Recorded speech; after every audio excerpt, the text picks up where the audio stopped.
10:01, good morning from the Circus Sports at the Mint Kentucky Downs 104.5 The Zone Studios. I'm Lucas Panzica. The Nashville Predators have a news conference set for noon today where it is expected that general manager Barry Trotz will announce he is stepping down, as reported by Elliot Friedman. Again, that press conference beginning at 12 o'clock. In NFL news, as we enter Super Bowl 60 week, the NFL coaching carousel appears to be just about at its end as the Las Vegas Raiders are expected to hire Seahawks offensive coordinator Clint Kubiak. That move cannot be officially made until after the Super Bowl concludes as the Seahawks face the Patriots this coming Sunday. The Arizona Cardinals have made it official. They are hiring Rams offensive coordinator Mike LaFleur as their new head coach. For all your foundation repairs and waterproofing needs, visit USSTN.com. Breaking news at once on your home for the Titans and Vols. This is 104.5 The Zone.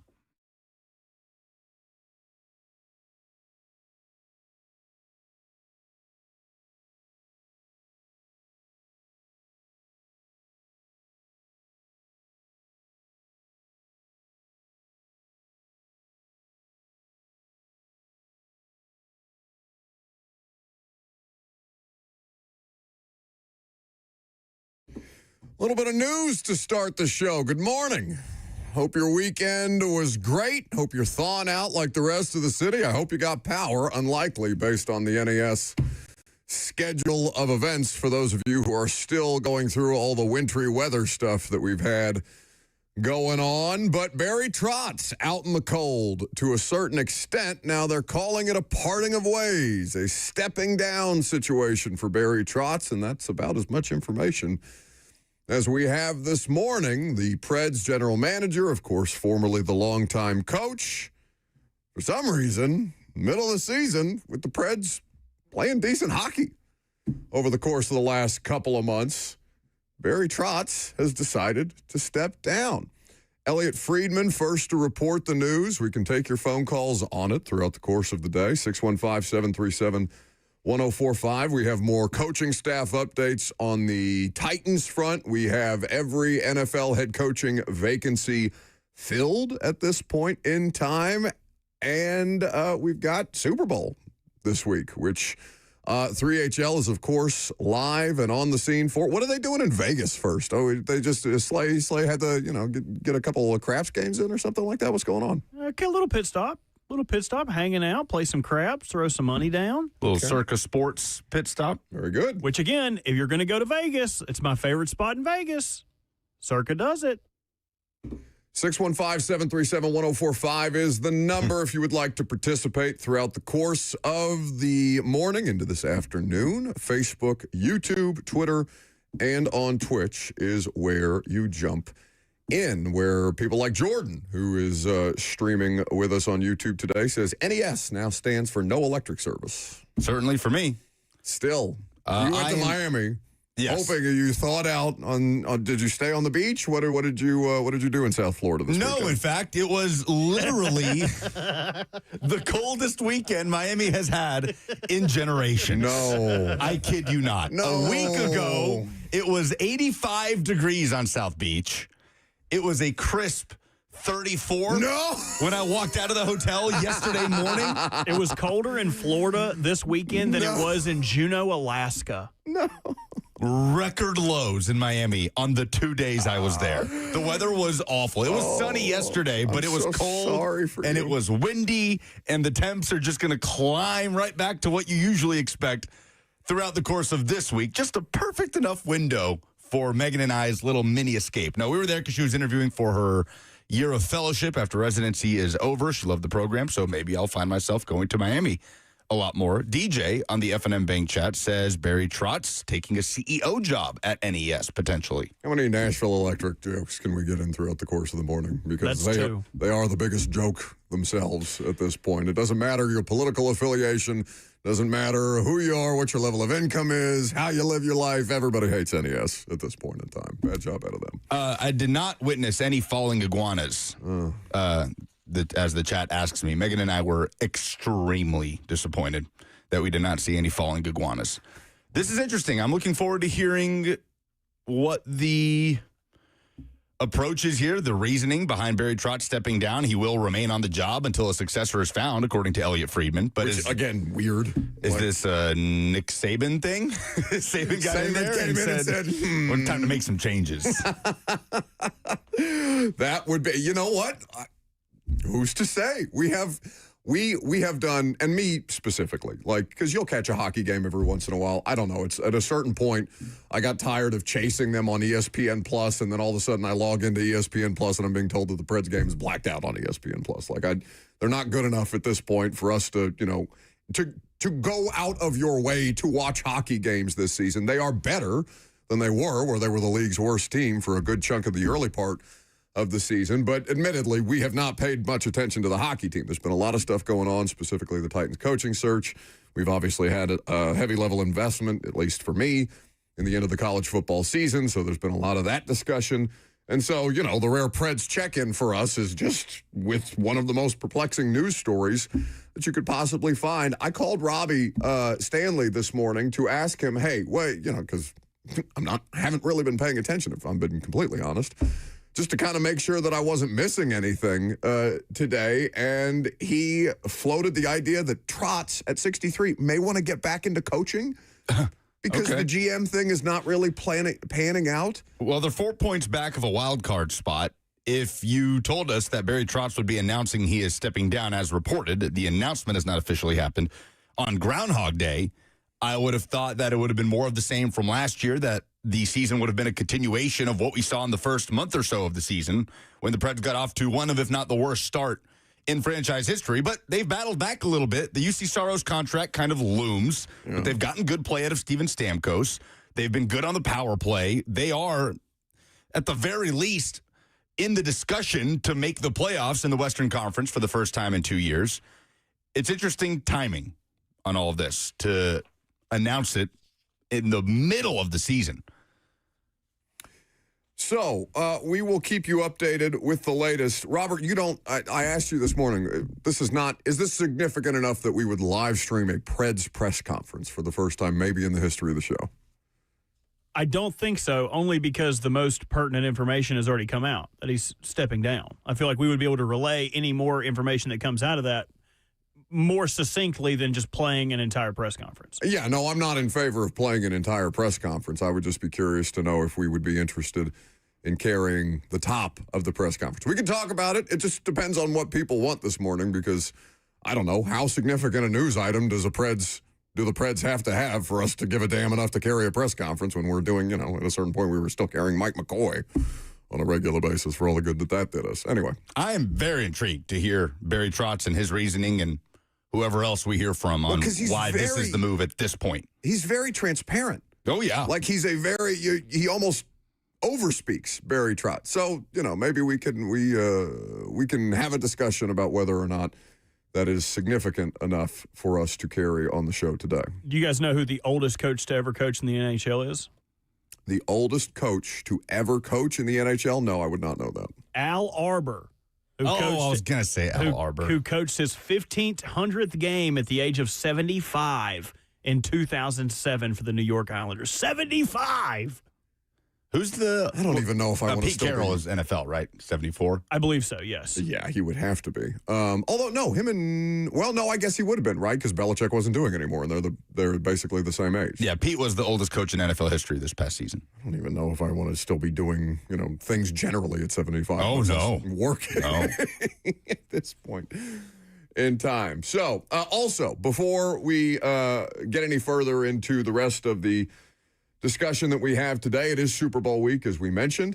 There was no football this weekend. I mean, there was the Senior Bowl, and Stoney and Zach sounded like they had a hell of a time in the first post-Jim Nagy Senior Bowl experience. I don't know if you were following along with they weren't quite mean tweets, but just kind of rage tweeting through it. About just all of it. The organization. Yeah. I heard some criticisms, for sure. And, there's always, when somebody has done something in a really good way for an extended period of time, no matter what the change is, even if the person that steps in afterwards ends up doing a good job, the first year is always going to be a bit of a transitional phase. It also wasn't a good year for the players that were there. I feel like there was no juice coming out of 34 Mobile. opt-outs. You had really no NFL, like high-level NFL personnel other than, Kwesi Adofo-Mensah. I mean, who was in attendance. Who was the quarterback at the Senior Bowl that will be the highest drafted quarterback?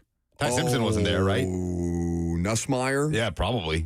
But the biggest, he is kind of like... Yeah, biggest story out of Mobile was Diego Pavia's height. And that was before anybody stepped on a practice field. Yeah, fair enough. But before we move on to any of that, this was a weekend that, you had some really good college basketball. I do want to get to some Rick Barnes comments at some point. Did you? Yeah, I did. Did you see this after the fact? I don't know if today is the day for that. Maybe we can do it later in the week when we do some SEC observations or a stat of the day. Perhaps. There was good basketball on this weekend. But last night was the Grammys, and we are very happy for our buddy Jelly Roll, who is now a 3-time Grammy Award winner for the first time in his career. Not only did he win 1, he won 3. So maybe that we'll play his speech for Friday Fire. He's been out in Los Angeles shooting that Star Search show. And so he's, it's been awesome to see.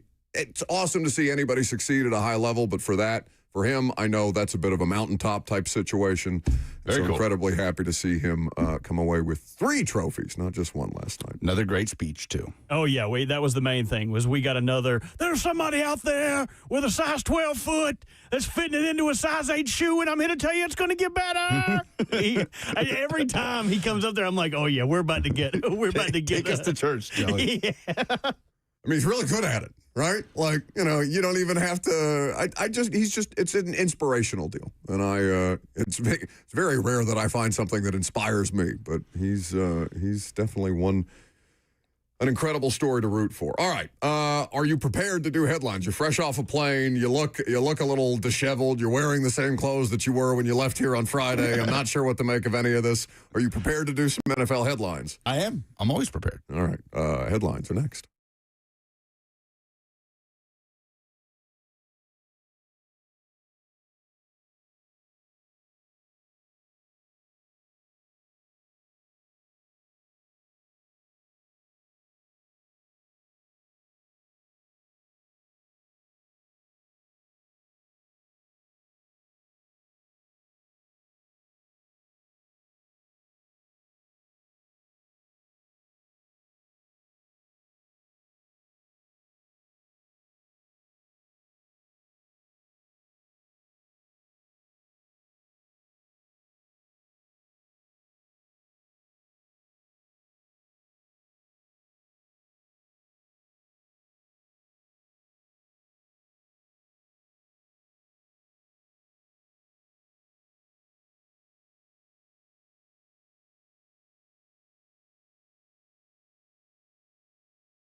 Bowl. We've got the Super Bowl, the Pro Bowl. Coaching search is being finalized. Everything in between. For those NFL headlines, we go to Lucas. And Super Bowl. Panzika. You okay? How many Celsius did you drink this morning? I came in, he had 75 different poll options that he was melting my eyebrows off with. Just scorching hot right out of the gate. How you look a little bit shaky back there. You look like me on Saturday after you gaslit me into having a night out on Friday, and then I was still dealing with the repercussions for 48 hours after the fact. Oh, gosh. Yeah, Friday night was rough. I had a couple Celsius. I kind of like when I know neither one of y'all are going to be here because it means I have to do stuff. Like, usually I can just lean on Lucas's expertise to be like, oh, yes, we should talk about this. Yes, this would be a educating conversation for the audience. But then when you guys aren't here, I can be like, oh, what about this? What about? I feel like a mad scientist, like mixing beakers together. Well, Super Bowl 60 week started off with a bang because an earthquake struck the Bay Area this morning, a 4.2 earthquake, which followed a 3.8 quake that happened over the weekend. And now there have been a string of earthquakes over the course of the last few days in the area as San Francisco is set to host the Super Bowl between the Seahawks and Patriots. Just imagine your plane is touching down from New England. You've had what's that flight? Probably 4.5. I don't know. Direct, one would imagine. You touch down, you're ready for the Super Bowl, you're Mac Hollins, you're walking around shoeless, and all of a sudden a 4.3 is not a small. Significant. That is a somewhat significant event. I have for as many times as I've been in California, not just to do Titans games and whoever they're playing, I have never once experienced any level of seismic event that way. Me neither. Never been part of an earthquake. Robert? I have. Oh, yeah. Once when I was at a news station, you kind of sit there and you're like. Where? In North Carolina? Oh, yeah. You just feel like little. And it's never that big in North Carolina, just enough to feel it. And you kind of look at the people next to you like, did you guys feel that? They got tectonic plates up there? Somewhere. They got a fault line? There is a fault line somewhere. Usually it was my fault, but not that day. Not that day. You know what? That was a good one. Yeah, thank you. That was a good one. I feel like we got closer. You're 1-0 to start the week. Not going to tell another joke. No, it's a joke. 100%. Yeah. Oh, 100% not accurate. I'm sure there will be many, many terrible jokes throughout the course of the week. So that is how Super Bowl week gets underway. Super Bowl week is always a newsy week. Yes. Last year in particular, you had Myles Garrett declaring that he wanted to be traded from Cleveland and doing a press tour at Radio Row to talk about it. You had the drama between the Bengals and Trey Hendrickson. There was all sorts of stuff going on, so I look forward to seeing exactly what we learn, what kind of drama unfolds throughout the course of the week.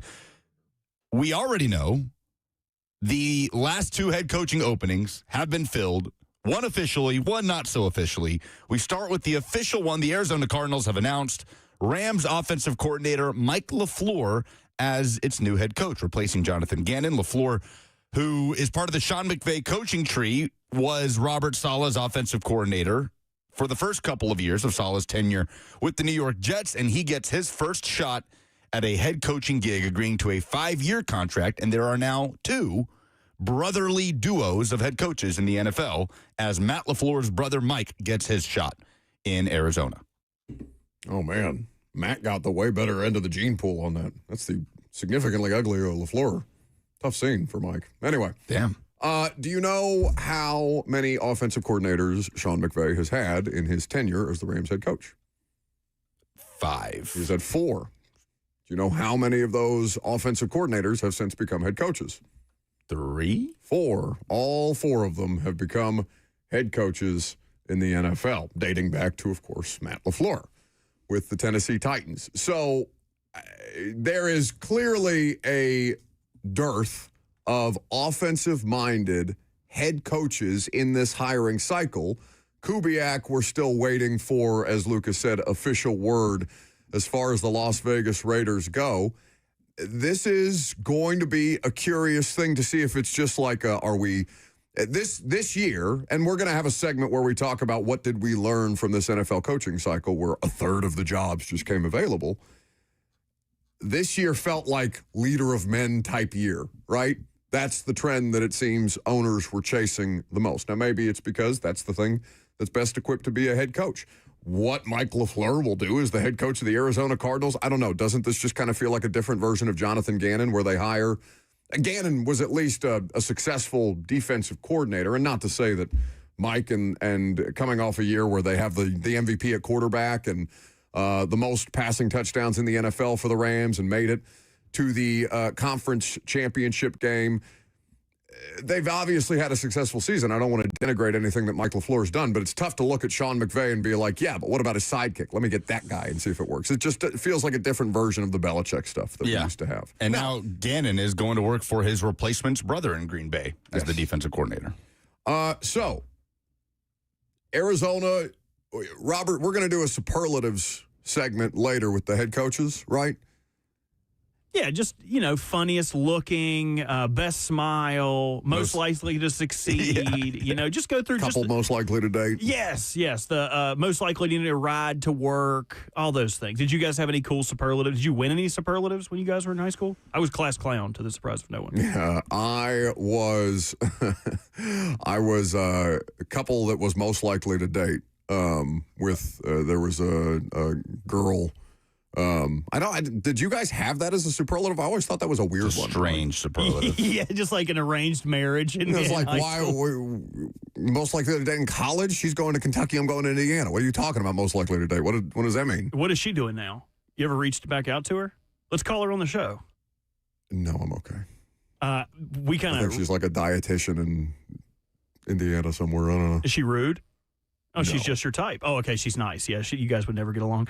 We rigged mine in high school with my buddy Michael, who had like just a snaggletooth smile. He was born without canines. They had to put him in. So we rigged it so everyone voted for him for best smile. So in all of his best smile pictures, he's just like looks like a hippopotamus, like only has 4 teeth in every one of them. That was fun. Lucas, did you have a superlative in high school? No, I may have to check the yearbook, but not that I recall. I won my spelling bee in 8th grade. Fattest ass. Also, the chat is asking, who is that broccoli-haired individual in the production booth? That is our new hire, Zach, who's here from New York. Everybody in the chat say hey to Zach. Okay, is that a generational thing? Is that like Ross, where they all just look like they have broccoli for hair? Yeah, assumably, yeah. Okay, I think I would look good with that haircut. A quick aside, Frank Saravalli, hockey insider, has reported that Barry Trotz is addressing the Predators this morning to inform them of his decision to retire. What the hell is going on over there? I mean, it can just be that he's an old man and he doesn't want to do this anymore, which would be the less sexy story. But, like, in the middle of the season is very bizarre. Interesting. So that press conference set for noon. Anyway, to the point of the Sean McVay coaching tree, which really, is it the Sean McVay coaching tree, or is it, like, how far back do we go? Is it the Mike Shanahan coaching tree? Like, the tree that has sprouted from Sean McVay originally sprouted from Mike Shanahan, I would say. Like, people such as Raheem Morris, who was a defensive coordinator under McVay in Los Angeles, is very much part of the Mike Shanahan coaching tree. But Matt LaFleur, same goes for him, and on and on and on. Matt LaFleur, Kevin O'Connell, Liam Cohen, and Mike LaFleur are the coaches you referred to, the offensive coordinators under McVay that have gone on to be head coaches. Brandon Staley and Wade Phillips worked for McVay that were head coaches prior to that, and same goes for Raheem Morris. Chris Shula is his current defensive coordinator, who was very much a candidate in this cycle, but maybe next go around he'll get his shot. He didn't have an offensive coordinator in 2018 and 19. He had passing game coordinators. Shane Waldron coached quarterbacks and was the passing game coordinator. But Guy ended up being the Bears OC for a minute? He did for a minute. He is currently the Jags passing game coordinator.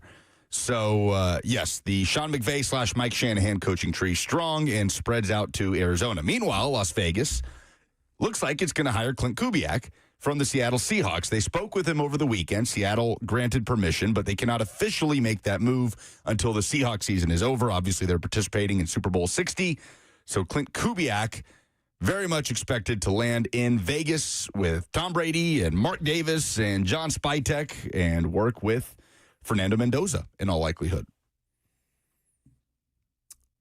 Which team had the weirder coaching search timeline, Vegas or Arizona? Because it just feels like, I don't know.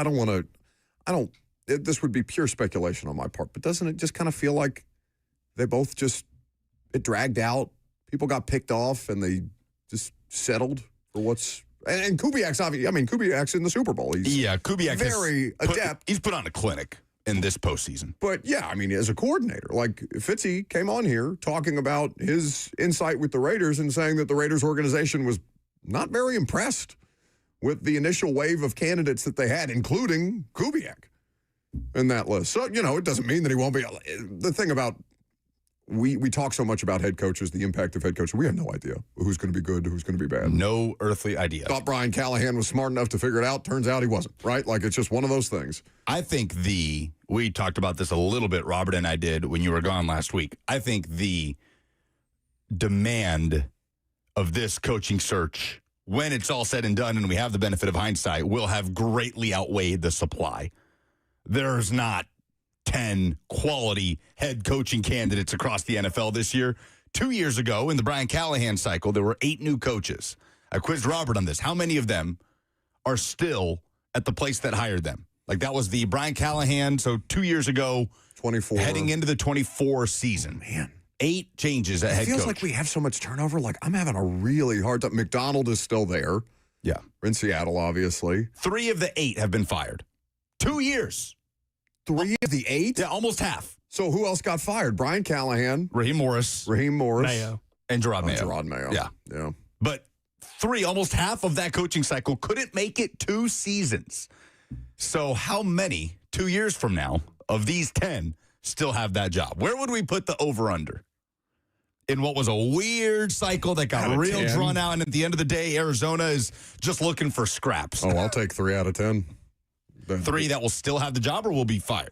That will be fired. I would take 3 out of 10. Yeah, so over under 3.5, I would say. I might go over. Yeah.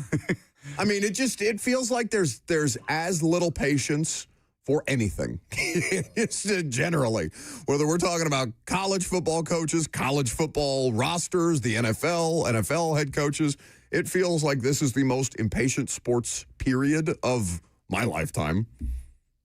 And this is probably exacerbated by the fact that the positions and the places that needed head coaches are poorly ran organizations, like Raiders, Browns, Cardinals. Like, that would make you think that more of these would be prone to looking out. But you talked about the need at head coach, where there are not 32 quality head coaches. Do you think the need is greater for NFL starting caliber quarterbacks or for NFL caliber head coaches? Man. What's harder to find? We shouldn't burn that. Okay, topic. sorry. No, it's an excellent question. Put it in for tomorrow. Put it in for tomorrow's show, because I want to have that conversation. I don't want to do it today when we have a million different things that we can get to. Oh, we could do Super Bowl week's a long week. We got plenty of time to spread out here. Speaking of spreading out, the NFL is spreading across Europe with more and more international games coming down the pipeline. Like the plague. So, yes, we learned today that the NFL, according to Adam Schefter, has signed a multi-year deal for more regular season games in Madrid. The league is going to play at least 7 international games in 2026. London, Madrid, Melbourne, Australia, Munich, and Rio de Janeiro. Beautiful, beautiful city. Not a home for NFL football, but I digress. I thought he was going to say, nothing wrong with the food, the water, or the crime. I want to hear it. I'm getting married there, damn it. All right. I don't have as big an issue with pro football playing internationally as I do college. Like, the college thing is offensive. We should not be playing collegiate football games overseas. It is just lesser football, a lesser version of football without the atmosphere of a campus that makes it not worth the college football experience. It's just a wash. I get why they're doing this. Every time, Lucas, I've done 2 international games covering the Titans. Both have been London. I fully expect that they're going to go to Ireland. I don't know if it's going to be this season. I don't know if it should be 27 if we're going to stick to this every 4-year cycle that they have a lot of clubs on. And the Titans did recently that international marketing deal with Ireland. We just played the first Dublin NFL game this year, Vikings-Steelers. So I would very much expect at some point the Titans in the next couple of years. But would the new stadium factor into that at all? I would think that they would lobby. Again, these are very, very preliminary conversations about how they would navigate a hypothetical, but they have had versions of these conversations, and I know that they have explored the idea of what the international experience was in Dublin for their own purposes. I think if you're them, right, you're like, hey, send us over in 26. Like, what's one of their fourth place games this year? They've got the Raiders again in Vegas. They've got the Browns again, right? They'll play a variety of different. The Jets. You could relegate them very easily to an 8 a.m., 9 a.m. window in Dublin this year without costing them a potential home game. Yeah, they certainly wouldn't want to be the home team internationally, and they would be the home team, in 2027. Because they were the home team when we went to London against the Ravens in, what was that, 23? So, why does that mean they would be the home team in 2027? Well, that's the NFL's cycle with this. Like, you have a home game every 4 years internationally is the cycle that they've been on. Now, they can readjust that. So how does the away cycle work? I think the away cycle is a bit more random. I'm sure there's more details there as to who determines, like, when's the last time that who's a team that hasn't played internationally. I mean, they've all played internationally at some point in the last couple of years. I think it's determined by I can look that up for you. The international rights that are given to teams based on each country. Like if you say for Germany, I know Chiefs, Panthers, and somewhere else were given like the broadcasting rights or the commercial rights or whatever the language beside that is. But for example, the NFL announced that the Saints will be the home team for the first ever game in Paris, France in the 2026 season. And I think the Saints have the rights to France. So which makes sense. So they got to be the home team for the first game there, if that makes sense. Is that the most, I guess? NFL rules require the designated home team for each international game to have their home stadium available for use in the event that a game can. Oh, that's a different. Is that the best fit for any international team? The Saints in France? Oh, it has to be. Like if a country's going to actually embrace an NFL team? Layup. I know one of y'all knows what it's called. What's that little thing on their helmet called? The fleur-de-lis. Fleur-de-lis. They're playing in the Stade de France. I'm glad that Lucas came back from Fleur-de-lis to be with us today. What did I say? Oh, dang it. You should have retired Am after I 1-1 that. now? That was good. That was good. Can I get a half a shot? No. Somebody else got the rebound, and then they got that. So I should get an assist, right? We also know that the Rams are headed to Australia. Dumb. Ridiculous. Dumb. I mean, I don't want to hear another word about player safety as it pertains to international games when you're going to make football players, get on a 16-hour plane ride from Los Angeles to Melbourne. It's ridiculous. Well, absolutely ridiculous. Tyler Dial on YouTube asks, how long till Saudi is getting a game? Buddy, I would say, again, I would just guess, I would say in the next 3 years. Yeah, so far. Tom Brady is already taking an international contingent, and I don't know who's committed to the game. I know he was recruiting Derrick Henry to play in this game, but Tom Brady this March is taking an international contingent for a flag football game in Saudi Arabia. As the NFL essentially sends Tom Brady with a delegation of current players to kind of market the NFL in Saudi Arabia. And, of course, the Saudis are just going to sports wash all of this for reasons that are deeply, deeply problematic. And at the end of the day, people won't care because they've got more oil money than you. So, speaking of, did you see that Geodis Park is hosting a rugby match? No, I didn't. On Sunday, I saw that Chattanooga is hosting the Spanish team. Is that right? Baylor School is going to host the Spanish. By the way, the number one ranked team on the planet. It's ridiculous. Will be training at Baylor School in Chattanooga during the World Cup. I mean, it is honestly awesome. That's really, really cool for the people at Baylor and the people at Chattanooga in general. The idea of being able to go watch the Spanish national team and Lamine Yamal and anyway. But yeah, Geodis Park is hosting its first non-soccer sporting event when Major League Rugby's New England Free Jacks and Chicago Hounds face off in the Music City Rugby Showdown April 19th, Sunday afternoon. What is a free jack? I don't know. That sounds like something you should not look up on a work computer. Sounds like something I shouldn't try to make my third joke about. Yeah, I think it is an empowered individual who strives for greatness. Oh, so we're all free jacks then. All right, so some additional context on determining away teams in the international games. So, you know, since they've expanded to 17 regular season games, there's that 9th game that rotates. So sometimes you have 9 home games, sometimes you have 9 away games.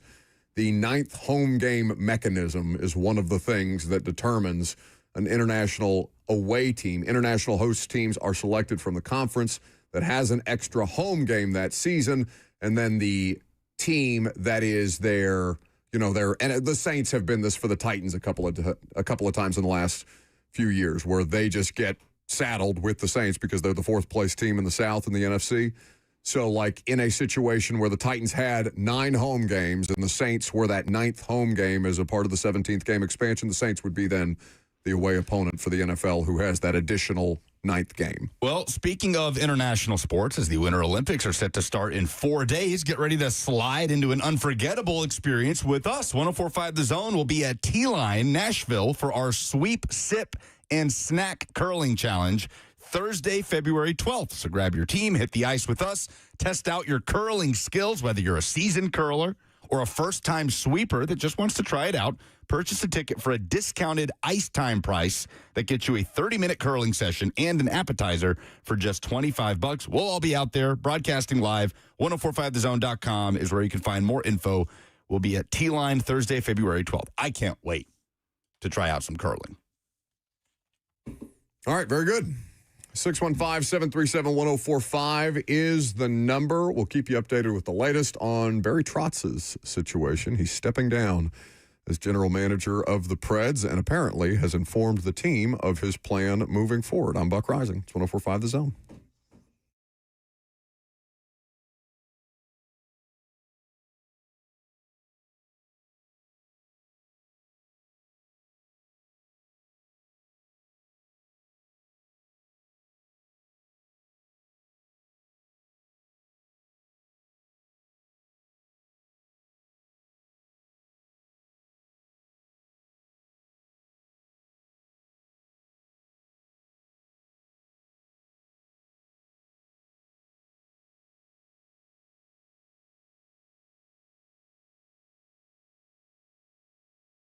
Nothing worse than a plumbing, HVAC, or electrical emergency. You don't know what it will cost or if it'll get fixed correctly or if someone is just trying to sell you something.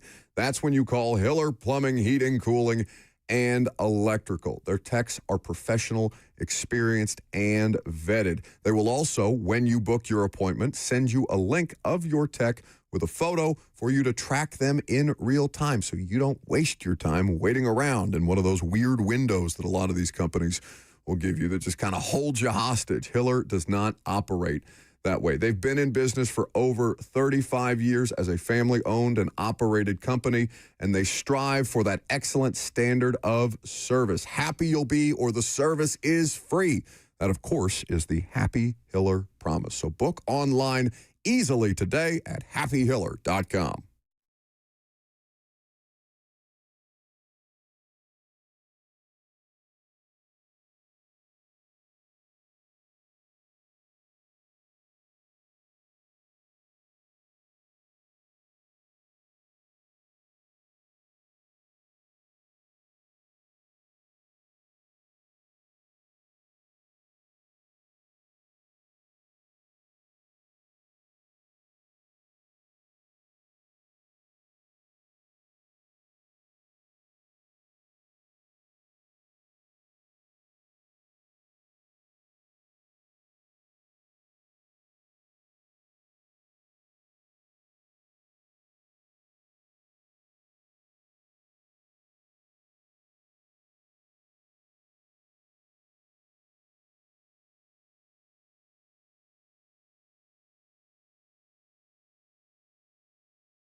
There are few things better than this song. Now, if you've seen the movie Groundhog Day, you are intimately familiar with this song. I'm sure Bill Murray is very tired of this song.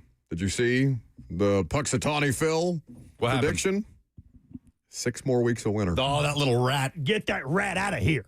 You know, he's only accurate 35% of the time. I knew he was going to screw us like this. Dude, I think we should replace him. In fact, I put a poll in to that effect. I don't know if we ended up putting it out. But if there was an animal to replace Puxatawny Phil, who would be a better weather indicator than a groundhog? Because we got to find somebody else. Yeah. The job's not getting done. What animal do you most associate with weather other than a groundhog? Like a bird. Birds fly south for the winter. If there's a bird coming back or a bird being like, oh, it ain't about to be that cold, I'm coming back. See, I told you guys that as soon as I turned 30, for some reason, I turned into my parents and I started an obsession with like having bird feeders at my house and stuff like that and like cataloging what kind of birds show up at the bird feeder. There are a shocking amount of birds that do not fly south for the winter, and I just thought all of them left. Like I thought no birds stuck around.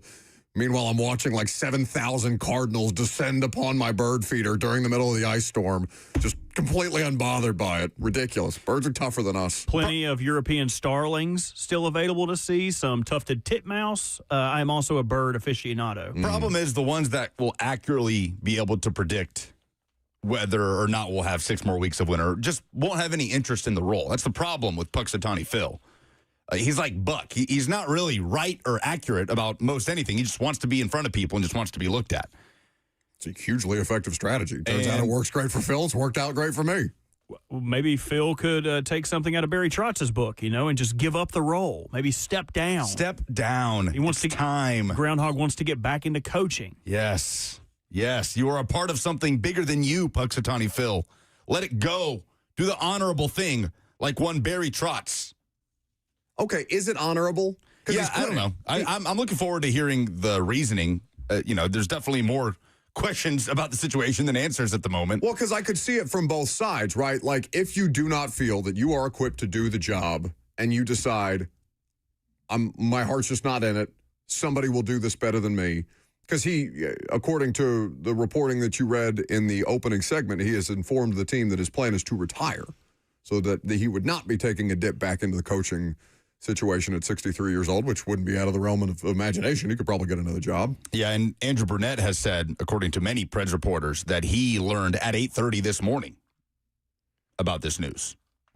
Kind of learned not too far from when we did. Okay, so on the one hand, there is some honor to if you are working with somebody and you can clearly tell that they're not in it and they recognize that they are also not in it. There is something noble about the idea of, okay, let me step back and let me give somebody else the opportunity to do right by this organization because I'm not capable of giving them my best. I do think there's that component to it.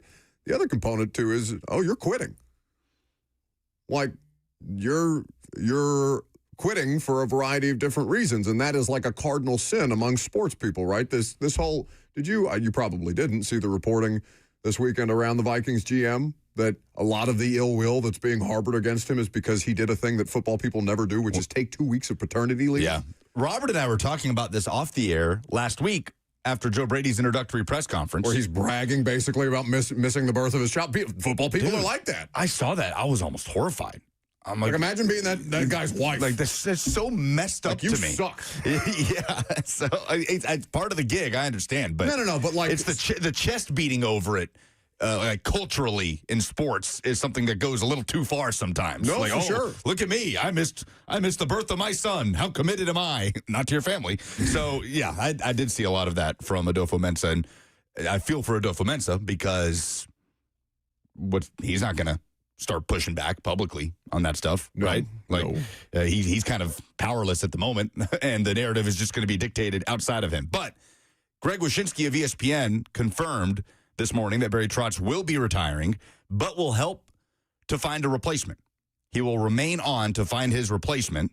Wyshynski says, aside from the curiosity about what prompted Trotz to step aside, I am mostly intrigued to find out what kind of GM he believes would best help Nashville succeed. How pissed are Preds fans going to be when it ends up being? Again, can I get a little bit of reckless speculation? A little bit? Just a light bit of speculation.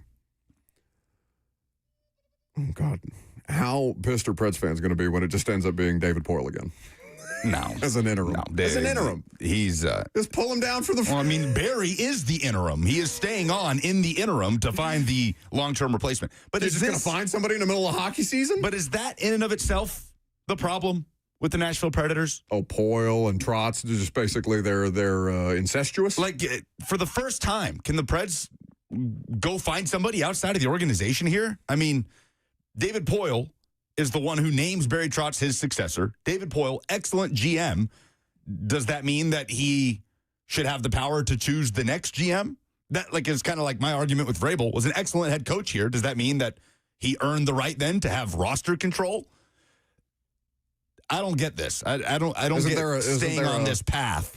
Isn't there a son, a Poyle offspring wandering around in there as well? Can you imagine? Yes, his name is Doyle Poyle. Stop. But Barry Trotz, Two for three. No. Two out of three. Who comes on and brings on a former player of his, somebody in that Nashville Predators family, right? Andrew Burnett scored the first ever Nashville Predators goal, played for Barry Trotz. And Burnett had the resume that backed it up, right? He was a Coach of the Year finalist, did a great job as the interim in Florida. But it's just continuing to go down this path. And then finally, when it looks like you're going to pivot away from this, Barry Trotz, who is a Preds legend, by the way, who in a lot of ways is Nashville hockey. But why is Barry Trotz suddenly qualified to find his replacement? Yeah, that's a great question. Isn't that just going down the same path the Preds have been going down for years now? Keep it in the family? There's a Brian Poyle wandering around somewhere in the Preds facility. He was the assistant general manager and director of hockey operations as of, now I'm looking at Wikipedia, which could be wrong, or Google AI, which is almost assuredly wrong. I'm not quite clear if Brian Poyle, son of David Poyle, is still in a role with the Predators. Titan fan 3122 on the FNM Bank chat says Pekka be the next GM. Yeah, but that's just the same thing, right? They're just going to grab somebody that did. No, I'm sure they'll hire somebody from outside of the organization. But why are you sure when they've never done that? I mean, I don't know. Because part of it is my ignorance. I don't know what actual candidates that have direct ties to the Preds could come in to be the general manager. But I'm just a little bit mystified at this reporting that he is going to be a part of finding the replacement. I don't understand that. It's funny how we praise certain places for doing something like this. Like, isn't Tennessee kind of like an all-in-the-family school? I know UNC in North Carolina is like this. It's the whole reason that they landed on, what's his name, after Roy Williams. It's like, oh, he understands what goes into this place. Yes. It was the best case for Philip Fulmer was, oh, no, he cares as much as we do. Well, I'd say that was the case for the Lady Vols for a long time. Like, Lady Vol fans did not, for a long time, want somebody outside of that quote-unquote family, right? Holly Warlick, Kelly Harper, and then finally, Danny White went out and got Kim Caldwell, and she's done a nice job. But yes, I think a lot of places do this. But does it work? Yeah, like Matt Ryan in Atlanta. Right, exactly. Rich McKay has been that reeks of this. The president of the Falcons for 100 years, and they just decided, no, the quarterback's smart, right? You got to be a smart guy to be the quarterback. What possible business does Matt Ryan have as president of a football organization beyond he has played football? I think that's one of the biggest mistakes that I think owners make, is they just assume that former players, not that former players don't have a wealth of experience that anybody who's never played the game couldn't possibly have, but it's almost like a comfort thing for owners where they'll look at Aaron Glenn.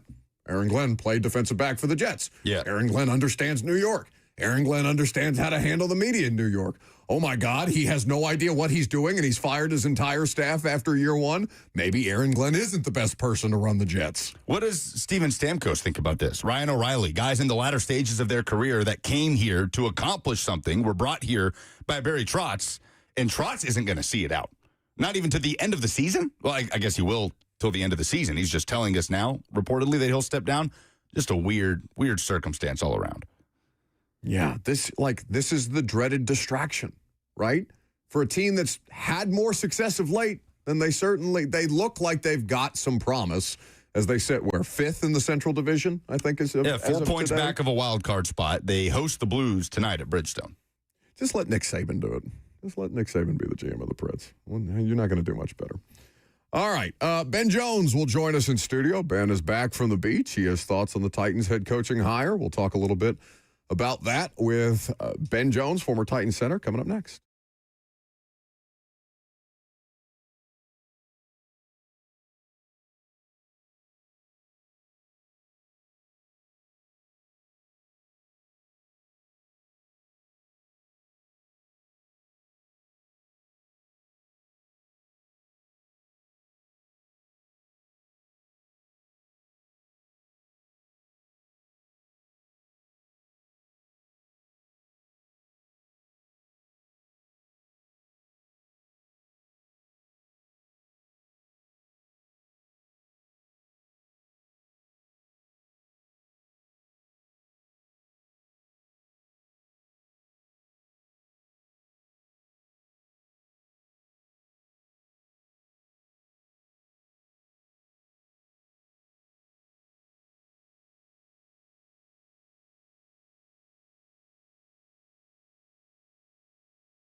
It is 11:03. Good morning from the Circus Sports at the Mint Kentucky Downs 104.5 The Zone Studios. I'm Lucas Panzika. In local news, it was reported this morning that Nashville Predators general manager Barry Trotz is expected to announce he is stepping down and retiring from his role in a press conference that the Preds have scheduled for 12 o'clock, 1 hour from now. Trotz reportedly will stay on through the end of the season and help find his replacement at GM. The Preds are in action tonight, hosting the St. Louis Blues at Bridgestone Arena. Puck drop is at 8 p.m. Meanwhile, the NFL coaching carousel is pretty much wrapping up as we get into Super Bowl 60 week in Santa Clara. The Arizona Cardinals have made it official. Rams offensive coordinator Mike LaFleur will take over as the Cardinals head coach. Meanwhile, the Las Vegas Raiders reportedly are set to hire Seahawks offensive coordinator Clint Kubiak, but cannot make it official until after the Seahawks participate in Super Bowl 60 against the Patriots on Sunday. For all your foundation repairs and waterproofing needs, visit USSTN.com. Breaking news at once on your home for the Titans and Vols. This is 104.5 The Zone.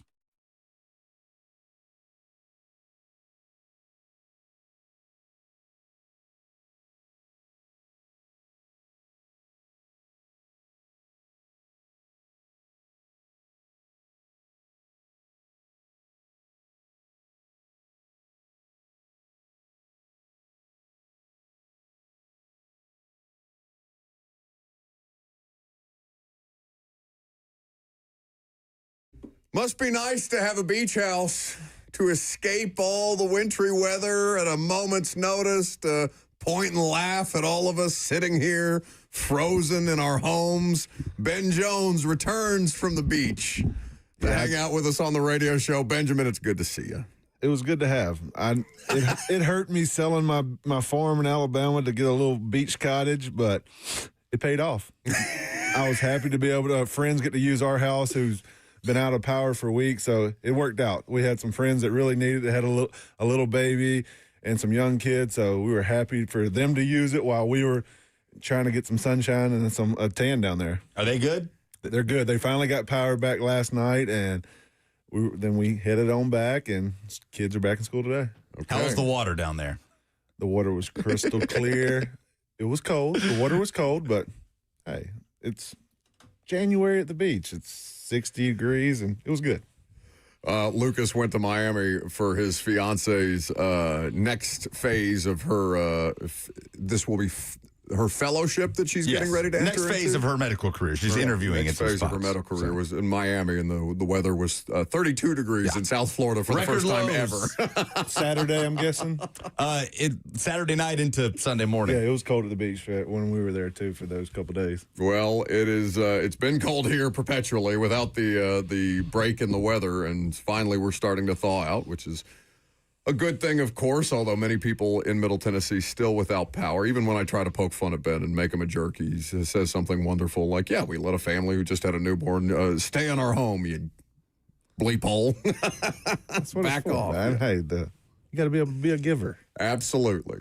So we are appreciative of when Ben gives his time to us. We are also open for business on phone calls. If you have questions for Ben Jones, 615-737-1045 is the number. Benjamin, since we have last seen you, the Titans have made several different coaching hires, including the head coach, Robert Saleh. You have not had the opportunity to tell the audience what you think of Saleh first, and then we'll flesh out some of the assistant coaches here in a second. Yeah, absolutely. I was excited for it. I knew him through like the free agency whole thing when I was figuring out if I wanted to go to the Jets and do all that year. He was very transparent with me. He got on the phone multiple times. What year was this? This was Rodgers' first year? Is that right? So that was the whole thing. Like, hey, are they getting Rodgers? Is the trade going to go through?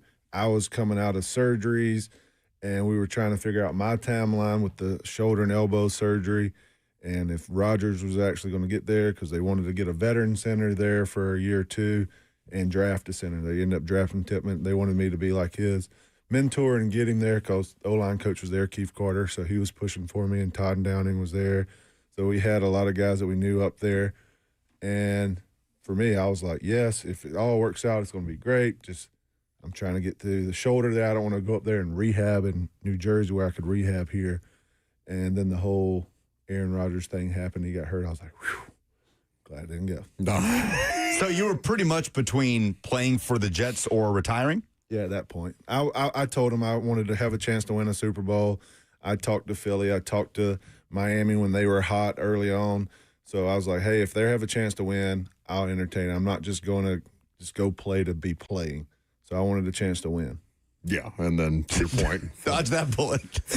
You ain't lying. 4 snaps in, bud. Can you imagine? I mean, just think about that, though. Like, the amount of people that were probably also looking at the Jets as, oh, they're serious. They're going to try and go all in and win a Super Bowl. Yeah, I'm looking at that defense they had with Saleh. They were nasty. We played them the year before that, and I'm like, these dudes are the real deal. They went and got Aaron Rodgers. He was bringing in some pieces. They had a good running back in Breece Hall. They had Garrett. I'm like, hey, this is kind of looking like, hey, is he their Devontae Adams back at early Green Bay days? I'm like, he's going to go get a tight end. They're going to draft well. I was like, this could be a good shot for me. And then all that happened. I was like, thank goodness. Thank goodness I didn't do it. What would have been going through your mind on that sideline watching Rodgers get carted off? It wouldn't have been on the sideline. It'd have been snapping a ball to him. But as the game is paused for however many minutes, thinking, I came all the way here. I went above the Mason-Dixon line. Like, I don't venture north. Like, the snow and all that. Y'all know I just went farther south. Like, I'm country as it comes. You're a snowbird. I don't go up there. Like, for me, I'm like, my first couple questions, I was like, hey, can I bring my shotguns and guns? They're like, I'm like, what do you mean? I'm like, I need to know these certain things. They were laughing, and I'm like, this is real questions for me. I'm like, I lived in Alabama, Georgia, went to Houston, which is the Wild West. Anyway, I'm like, this is a perfect fit for me. Yeah. I was like, hey, what's the next closest thing to that? Let's go back to Nashville. So I had a lot of things during free agency that had to check boxes to make sure me to go up north. Ben is a perpetual good soldier, but and with all due respect to Zach Wilson, your body language there would have been something when you see little Zach Wilson trot out there after Aaron Rodgers. Oh, a little more carrying the American flag. It's the 9/11 game, all the patriotism. Well, can we go into it like a multiverse, a Ben Jones multiverse, where you are the starting center for the Jets? What would you say, if anything, to Zach Wilson in that first huddle after the dust has settled, Rodgers has been carted off, everybody thinks they know that it's done, the whole season's probably done. What are your first words to Zach Wilson in that moment? Run left. Don't let the moment get too big. Just get rid of the ball, don't hold it, and let our defense win games for us. Which is what they did. That's what they tried for 7 times. God knows. So with Saleh, you mentioned that game because you guys played at New York. That was 22, right? Yes. You got hurt in that game. Yeah. I missed the series. No, I know. I'm just because Brewer had a high snap over Tannehill's head. I remember that very, very clearly. Corey Davis also had the game of his life as a revenge game. It was the only good game Corey had as a Jet. Saleh's defense, though, you bring that up. So what does that look like? What are some fundamental tendencies that defense comes with? Understanding that the personnel in New York is much different than what he'll be working with here. Yeah, the front seven's an attacking front. They're not going to sit back and play your 3-4, your 2-gap defense. You know what you're going to get. You're going to get Jeff in the 3 technique, ears bent back, and he is going to be firing off the ball like no other. He is your Quentin Windham, which is he's actually better. Yeah. At that style, that is ideal for Jeff. So I'm sitting there looking at him like, this could be a perfect fit for him. Big sweat in the thing. He can put his ears back and penetrate. I really like the inside for that. And now I'm just looking, I'm like, after watching Miami in the national championship, I'm like, can we get the Bane and have another monster on the edge? So I can see some pieces. It makes it entertaining and free agency to see guys like, hey, you know who's played in this system, who's done well in it, some edge guys that could pop up and not have to break the bank that we could bring in and be better on defense, honestly. So across all the different fronts, the different personnel that you faced, coached by Robert Saleh, whether it was that one year with the Jets or the times you faced San Francisco, or even going back to Seattle, where he was part of that Pete Carroll coaching staff, what is the one most consistent trait of a Robert Saleh defense? Because there has been some evolution over the years. Yeah. But what's the one thing that you feel was always for certain going to be the case when you faced that group? D-line by far. That he always had his stamp on them. Hey, they're going to get after the passer. They're going to play relentless every snap. And every team through Seattle, the 49ers and Jets, that D-line has been nasty. And you can see his stamp on them, and the style of play at all those teams look the same. It was one of those things where we looked at some of the changes on the coaching staff that could be potentially happening, and Aaron Whitecotton of the Cowboys will now be his defensive line coach here. Tracy Rocker is somebody who I thought maybe they'd give some consideration to keeping, given his background here and with Tavondre Sweat and also with Jeffrey Simmons. But ultimately they choose to go with somebody who's who's had experience working with Saleh specifically. So why don't we talk, because we'll obviously talk about the Super Bowl with Ben. He'll have some level of familiarity with basically everything that's going on in New England, and also get his thoughts on Brian Dable and the offensive fit for Cam Ward, what that means for the offensive line unit as the Titans also try to maximize their assets on that side of the ball too. Ben Jones in studio continues with us next. I'm Buck Rising. It's 104.5 The Zone.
Welcome back to the show.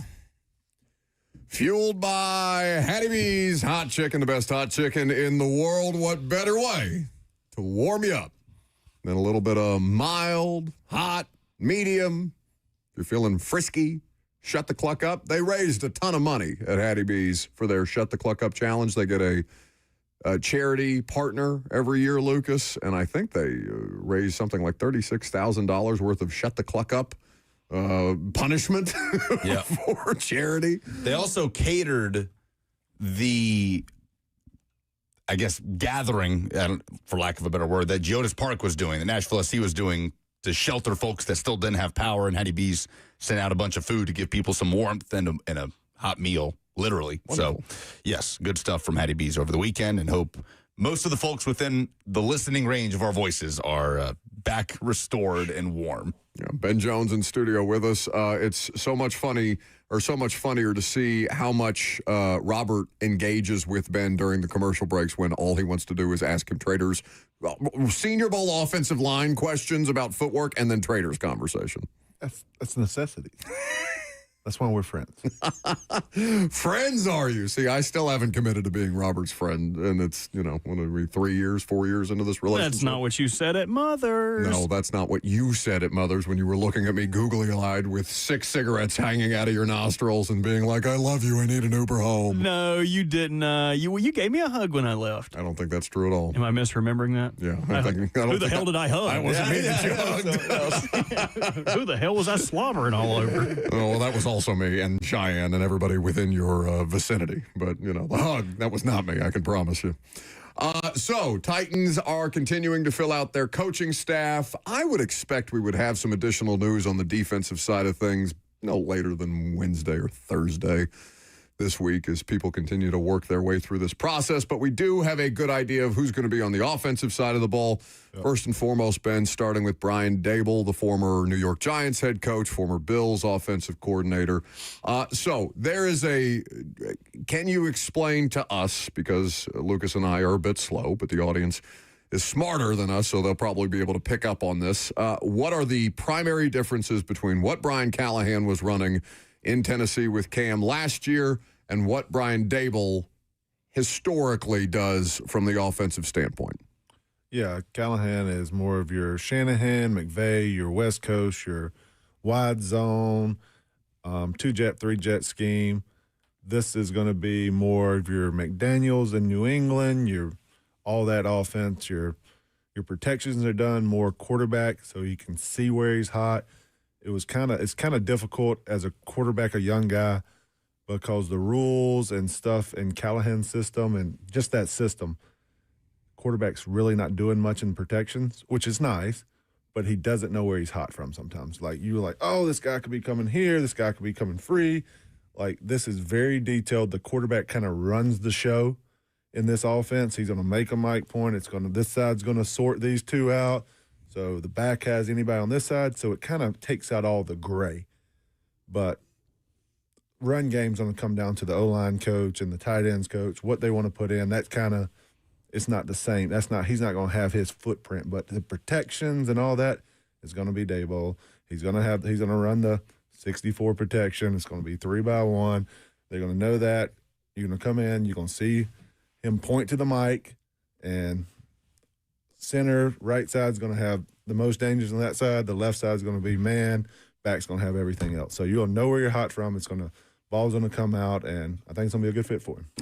So, to that end, what changes beyond the protection responsibilities, and obviously that's a huge part of it, from the standpoint of offensive line? Is there, how much more are you guys going to be? Would there be wide zone at all? I mean, everybody has the same plays to an extent. You have to be able to have some level of versatility depending on who the opponent is, but is it gap scheme centric? Is this a situation where there will be some technique adjustments that somebody like J.C. Latham or Lloyd Cushenberry, should they bring him back this year, will have to make going from Bill Callahan to now Carmen Brasillo, I believe is how I pronounce the last name, of the new offensive line coach, who also follows Dable from New York. And is bald. There's a lot of them. Run game kind of goes with, I always say, you build your run game around what you have. Like, hey, Derek did this really well, so we ran that. If you don't have Derek, you run this. So your run game's going to be based on how your O-line blocks and what kind of back you have to feature it. Because the run game is, hey, if you're really good at wide zone, a lot of teams are going to put that in.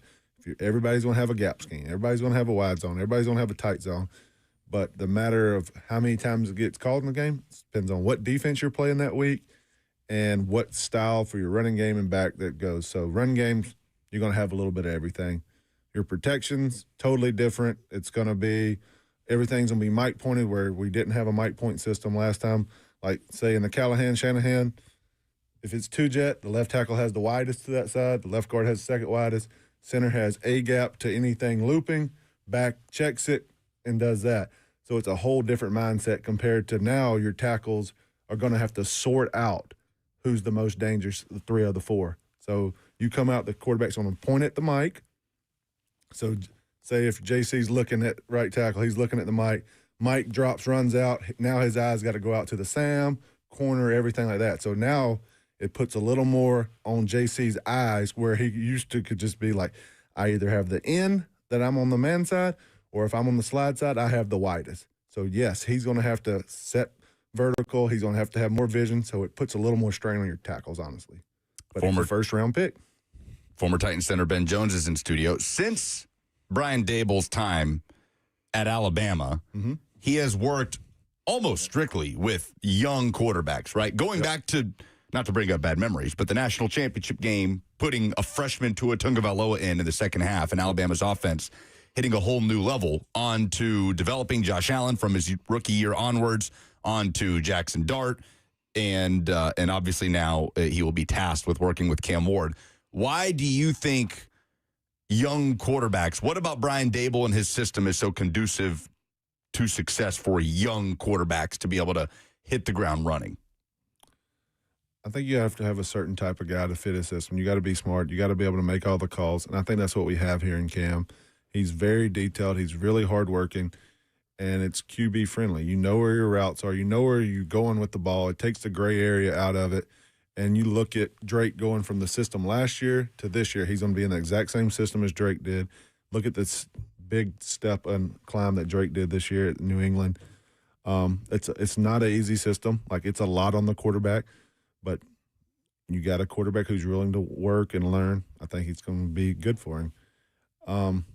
But Dayball, I think it's a good fit for him, honestly. I'm like, hey, it's going to be very – and looking at these quarterbacks, and you didn't even name Daniel Jones. Daniel Jones played really well under his system. That first year, yeah. He played really well, and then he just kept getting hurt. And that was the thing, like, hey, what's wrong with him? Is it his hammy? Is it his neck? What's going on there? But he's done really well with young guys, and hope the trend carries on. Well, one thing almost all of those guys have in common that he's worked with, let's just say in the last 8 years, whether it's Jalen Hurts or Jackson Dart or Daniel Jones or Josh Allen, is obviously the quarterback run game, which the Titans had to pull out of Cam just a little bit this past year. A lot of coaches talked about that.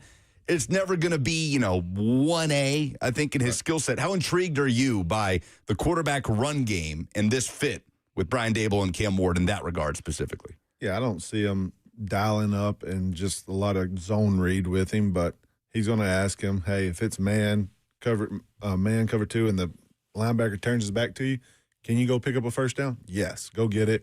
Let's get down. Let's be safe. Yes, you're going to have some of those opportunities. He's going to give him the green light. Like, this is a coverage where, hey, if they take away your top two options, might be a thing. We need to extend this with our legs and make a play. If it's zone, hey, let's wait. Let's sit down. Let's throw the ball in an open thing. But, yeah, he's going to have opportunities to make plays with his legs. I doubt he's going to sit there and run QB power or anything crazy. Like, that was what Daniel Jones was. Yes, I'm not the elite passer. I'm really good running, so they're finding ways. So I have firm belief that he's going to do what's best for Cam, what fits his game plan, and kind of base it off of that.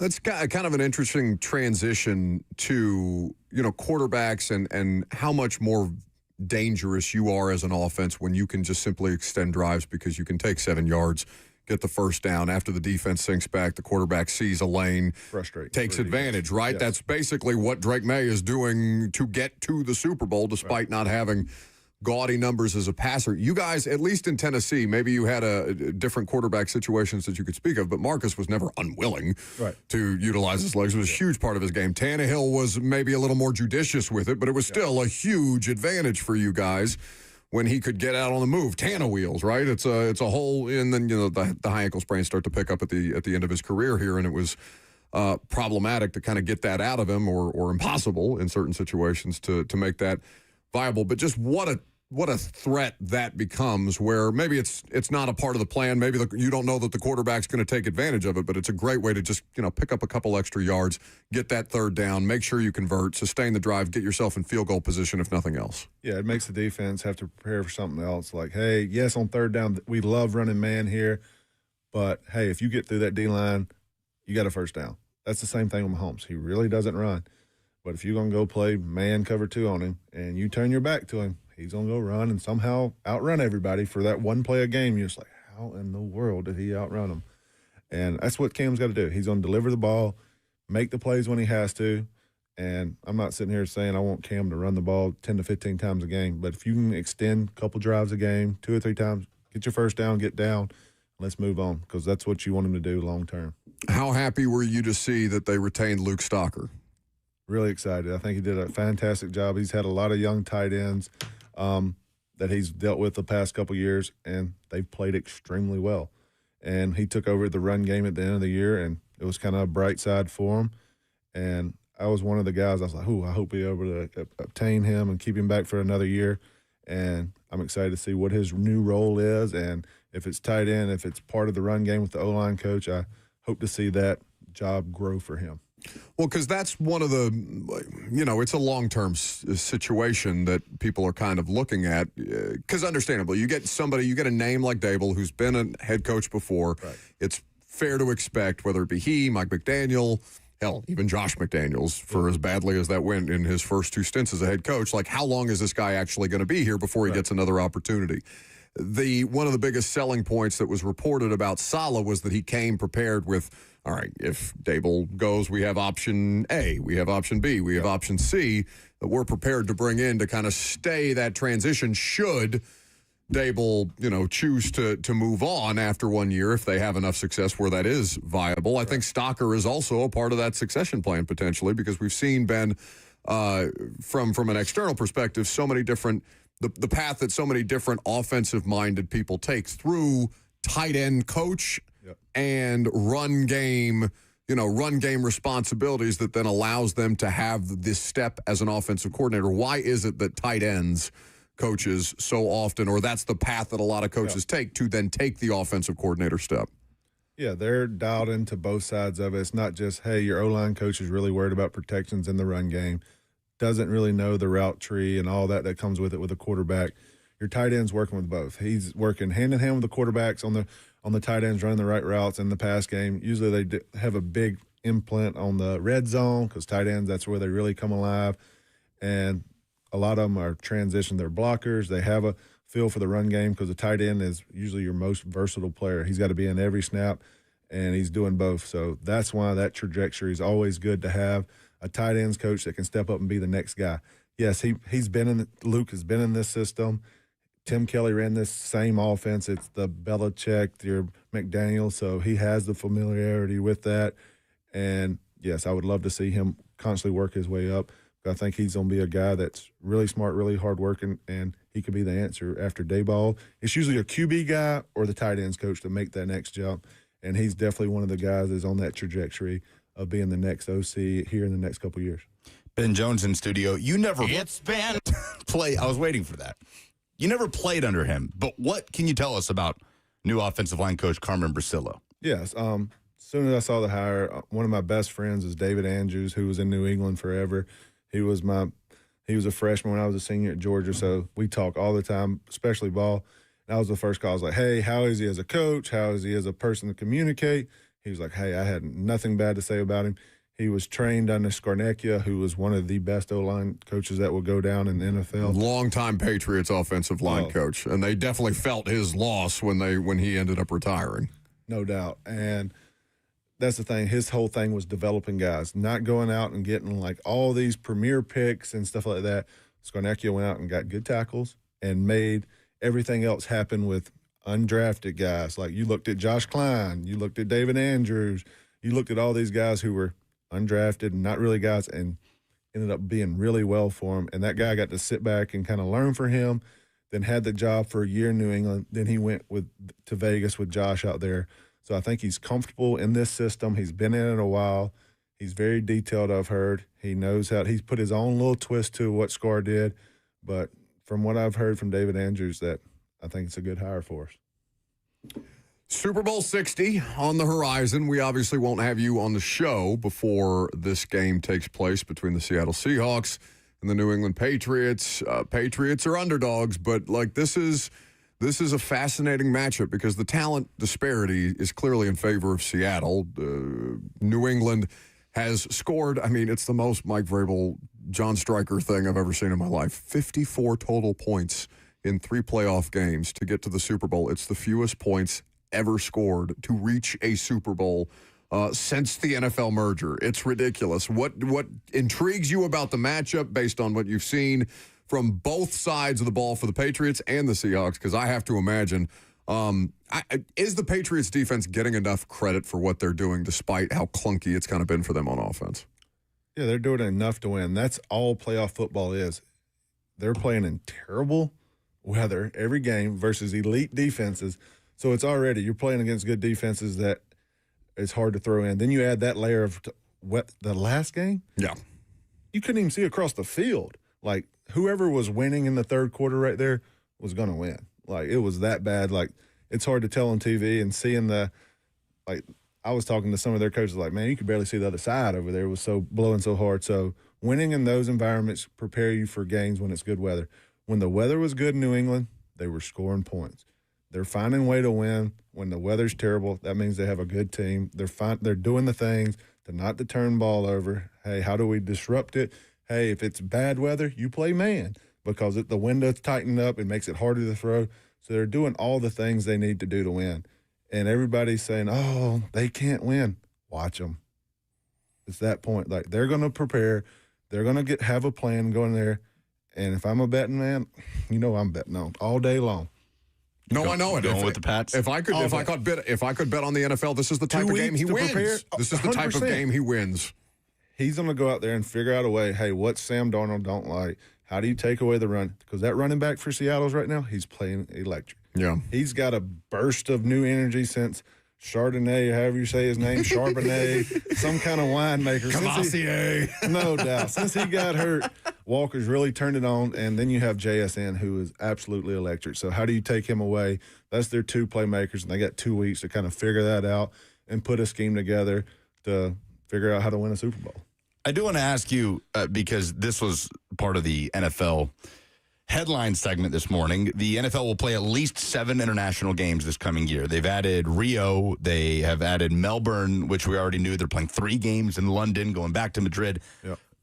What was your opinion as a player on international games? Did you enjoy the experience? Did you kind of take it all in? Was it something that just was a wrench thrown into the middle of your season? How did you take that? I think it was a cool experience, honestly. If you can look for, as long as I had the bye week after, but I don't want to come back and have to play a week. I know some teams void not to do that because it's an early game. For me, I was like, I'm never going to go over here by myself. Like, I'm perfectly happy right here in the South, going to the beach, to the farm. Like, I'm happy with that. I don't need to go anywhere else. But to going out there, kind of see the city and doing it, it was really cool. If my kids were older, wife like that, I would have loved to be able to bring my kids and do stuff like that as a young player. Before that would have been even cooler, like getting to experience the city and stuff like that. So I see the aspects, but I'm not trying to fly from here to Australia. Crazy. Send me this way. So I figured, like, hey, West Coast teams, you go over yonder. East Coast teams, you're over this way. Like, don't send me all across the world to go play, but I can take a 7-hour flight. You just played in London, right? Mm-hmm. Is there anywhere that you would have liked to have played that the NFL has been or plans to go? My geography is so bad. Like, I know the South. And other than that, I really couldn't tell you. Like, you told me where is Madrid, I'm like, it's somewhere over there. Like, it's in this area. I'm like, I couldn't even tell you. Like, my wife's been everywhere, traveled everywhere. Like me, I never even been on a flight until I was in college. I never took a commercial flight really until I was after my rookie year. Insane. So, like, After your rookie year was your first commercial flight? of your life? Yeah, so like, where else I'm going to go? Where was it to? Back home? Back home to Alabama on Southwest? Where was the first charter flight when you were a Georgia player? That first plane you ever stepped on, where was it headed? I'm trying to think. Maybe, I don't even remember. I think we drove to South Carolina that year, week 2. So I don't even know. It wasn't far. I know that I was sitting there and we had a drive to Atlanta. So I'm like, all right, it was like up, down. You were there in the SEC. Oh, no. My first commercial was to Arizona State for my first start. Oh, I remember I was The first worried. plane you ever stepped on was to go to Arizona. Yes. That's And a I ways. and I didn't even tell my family because I didn't want my mom to fly because she ain't never flown. I was like, Mom, I got some news to tell you. I told her the night before the game, I'm like, hey, I'm actually starting tomorrow. She's like, why didn't you tell me? I said, I didn't want you to fly. She's like, oh, I'd have just drove.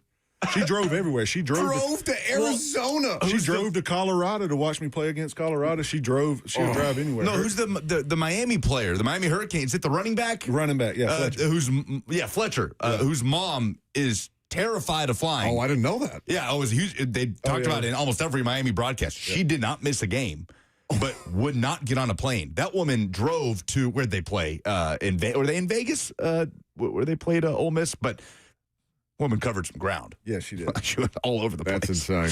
They played Fiesta Bowl, right? That's right. They're Yeah. in Phoenix. Yeah. Drove to Phoenix from Miami. Well, That's my mom for you, too. She drove all over. I can't even imagine. That's a level of that's a mother's love. That's the commitment that you Even can't like be when I lived in replicated. Houston, I'm like, Mom, I can book you a flight. She's like, I don't mind driving. Time I drive up to the airport, park, fly over there, park. I'm like, she's like, I'd just rather drive and listen to a book. I'm like, all right, Mom. You got it. Meanwhile, I flew to Atlanta for the Peach Bowl because I didn't want to sit in traffic. Ben Jones, always good to hang out. Time to go. Time to go. Always good to see you. We're happy to have you back. Hopefully, everything's good in your part of the world in Middle Tennessee as people try to get their lives back together. But we do appreciate your insights, buddy.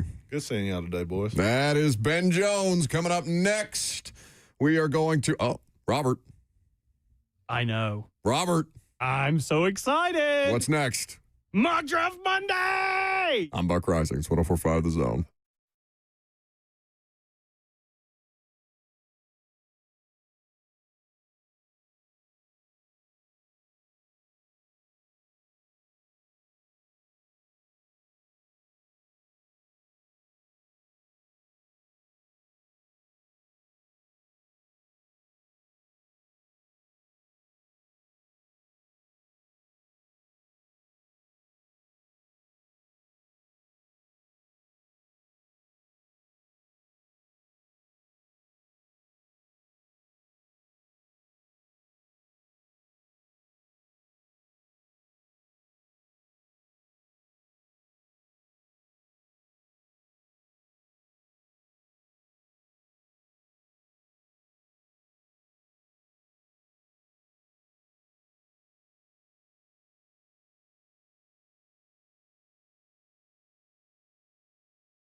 Mock Draft Monday. Hey!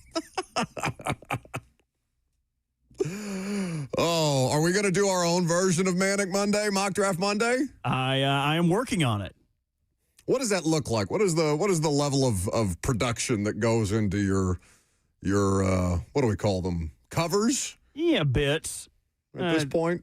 Promo opens. I don't know like what you our would call own it. Weird Al. I take the instrumental and I take the real song and I try to pace myself based off that, which is very poorly done if you've listened to my Burt Turn of the Mac remix. And then just try to fit it in where it fits in, and then I slap it together and go, okay, this is done because I don't want to work on it anymore. It's fun to watch. Fun to watch whenever you get a chance to see how the sausage is made. I'm still offended by the one you had Lucas do with the ACC Truther one. I didn't have him do that. He did that under his own volition. That was all his idea. I didn't pick the music. I didn't write the script. Yeah. Lucas did all of that. It's the only voice that we do around here that I actually find offensive is whatever you are doing awful. To your voice in that situation. It's so terrible. So tell us, Lucas, what's happening on a mock draft Monday? We've talked about what the inspiration was for that, though. Have we? Yeah. It's the ACC Truther, Robert Welsh. It's the South Park. God. Rob Schneider is a lamp, a stapler. Yeah. That makes it less offensive. Yeah, that was the inspiration. Okay, very good. But we do not have a Daniel Jeremiah mock. No, but we do have a Matt Miller mock. Have you guys seen Matt Miller's, I suppose, first official 2026 mock draft? I don't want to shock you guys, but people are upset around the NFL. Who do you think? Have you guys seen it? I have. I am just now looking through it. So you're already looking at the Titans pick? No, I haven't. Who do you think he has the Titans taking, number 4 overall? A pass rusher. He does have Ruben Bain, the edge out of Miami. Not as the first edge off the board. Right, Arvell Reese. I bet Arvell Reese is going to be a popular. Again, it depends on, I assume, what defense you're playing, and that in that situation, who would need a pass rusher before the Titans? Because it goes Raiders, Jets. Who's 3? Cardinals? Yeah, Cardinals, who he has taking Maui Goa. He's so got he the has Jets taking Reese. Arvell Reese. Yeah, and of course, Mendoza 1. Cardinal Tate, for what it's worth, 5 to New York. He writes, the Titans could go several directions, build up a supporting cast around second-year QB Cam Ward, address the offensive line, or add to a defense that lacks threats outside of all-pro Jeffrey Simmons. Defense is the smartest bet in this draft. After finishing in the middle of the pack with 42 sacks this season, the Titans hired Robert Saleh as coach and will likely use a base 4-3 defense where 3 down defensive ends are needed. Bain has the power at 6'3", 275 to stay on the field regardless of down or distance. With 9.5 sacks and an incredible 71 pressures last season, Ruben Bain showed the necessary determination to complement his athletic traits and be great on the edge. His shorter arm length may worry some teams, but Bain's motor and speed to power skills make him worthy of being one of the top picks in the draft. All right, so arm length is like quarterback hand size for the tackles and for the edge guys. Because to be able to get into an offensive lineman's chest, that way Myles Garrett has, beyond Myles Garrett being freakishly athletic across the board, Myles Garrett and his pterodactyl arms are able to get a hold of you before a smaller or an offensive lineman with a lesser arm length situation would be able to mitigate what Myles Garrett is able to do. That's obviously an extreme example. Robert Saleh, actually, there was a lot of arm length discussion in his introductory press conference and in his sidebar with us after the fact, which makes me think that would be something.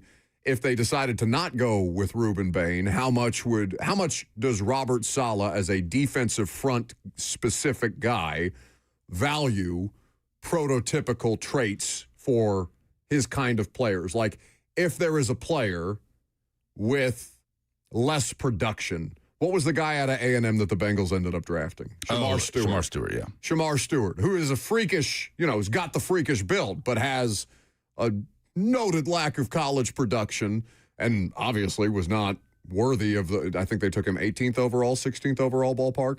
Did not pan out for a team that desperately needed impact players on the edge. And didn't really play in that role in college very much. Robert, are you concerned with Ruben Bain's arm length, understanding that he has the collegiate production as somebody who enjoys the draft process as much as any of us on the show? I'm going to forego an opinion. Sub 31. I'm going to forego an opinion of to someone else of when Ozzie Newsome talked about pass rushers for Baltimore, he always said, if you're able to generate pressure and win in college, then there's a better chance that you would be able to do so in the pros. Like, they're not very often going to take a guy who doesn't have the development to become a good pass rusher. I think he's just a great player. He is just a good football player. So will he be an all-pro? Yeah. Probably not. What if he's Harold? Yeah, Harold was an undersized edge guy at Boston College. It could have been a first-round pick. Did he not have a knee injury coming out? What if he's Trayvon Walker?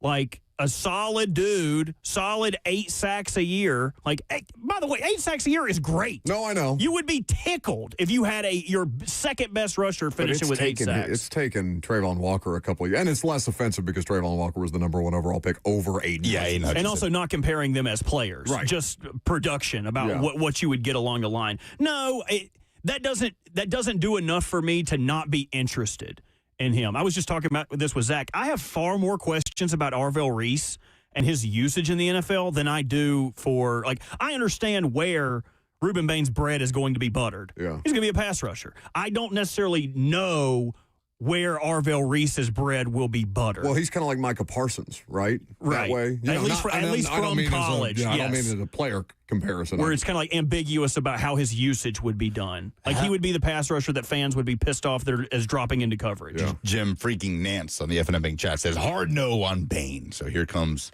the discourse. 71 pressures in 15 games. It's really good. Who led the league in pressures this year in the NFL? Ooh. Guesses. What was your question again? Sorry. Who led the league in pressures? Yeah. Garrett. Yeah, Garrett. How many do you think Myles Garrett had in 17 games? 63. Oh, I would have said 80-something. 53. What? According to Pro Football Reference. I was closer. 53 pressures. Yes, I know. To lead the NFL. It's obviously a bit apples and oranges, but just talking about sheer production, Ruben Bain, 71 pressures in 15 games. I don't think I'm that worried about the arm length. You know, it's just one of those things. And again, I defer to smarter football people than us. For what it's worth, he's got David Bailey, the Texas Tech edge, going 9 to Kansas City. He's got 2 Tennessee corners in the top 15. Jamal McCoy, 11 to Miami. Colton Hood, 13 to L.A. The Rams. Coaching cycle superlatives. Robert has come up with 4 categories that we're going to assign to the 10 head coaching vacancies that were filled. We will do that and also talk about the lessons that we think we learned or that the NFL is trying to tell us that they're after from this head coaching cycle. In the final hour, Barry Trotz is about to step up to the podium. Oh, yeah. We got a lot to do with the noon hour. Stick around. It's 104.5 The Zone.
It is 12:02. Good afternoon from the Circus Sports at the Mint Kentucky Downs studio. I'm Lucas Panzica. Big local news in the world of hockey. Nashville Predators general manager Barry Trotz reportedly is set to announce he will be stepping down as the general manager of the Nashville Predators, a press conference that is set to begin as we speak. The Preds put out a statement saying that Trotz will continue to serve in his GM role until his successor is found. He will also assist in the search and will remain with the team in an advisory role until his contract is up, which is through the 2026-27 season. The Preds are in action tonight at Bridgestone Arena. 8 p.m. is the puck drop against the Blues. Meanwhile, Super Bowl 60 week is underway on the West Coast. It'll be Patriots and Seahawks on Sunday. The NFL coaching carousel is approaching its end. Arizona Cardinals making it official over the weekend. Mike LaFleur, the Rams offensive coordinator, brother of Matt LaFleur, will take over, replacing Jonathan Gannon to lead the Cardinals.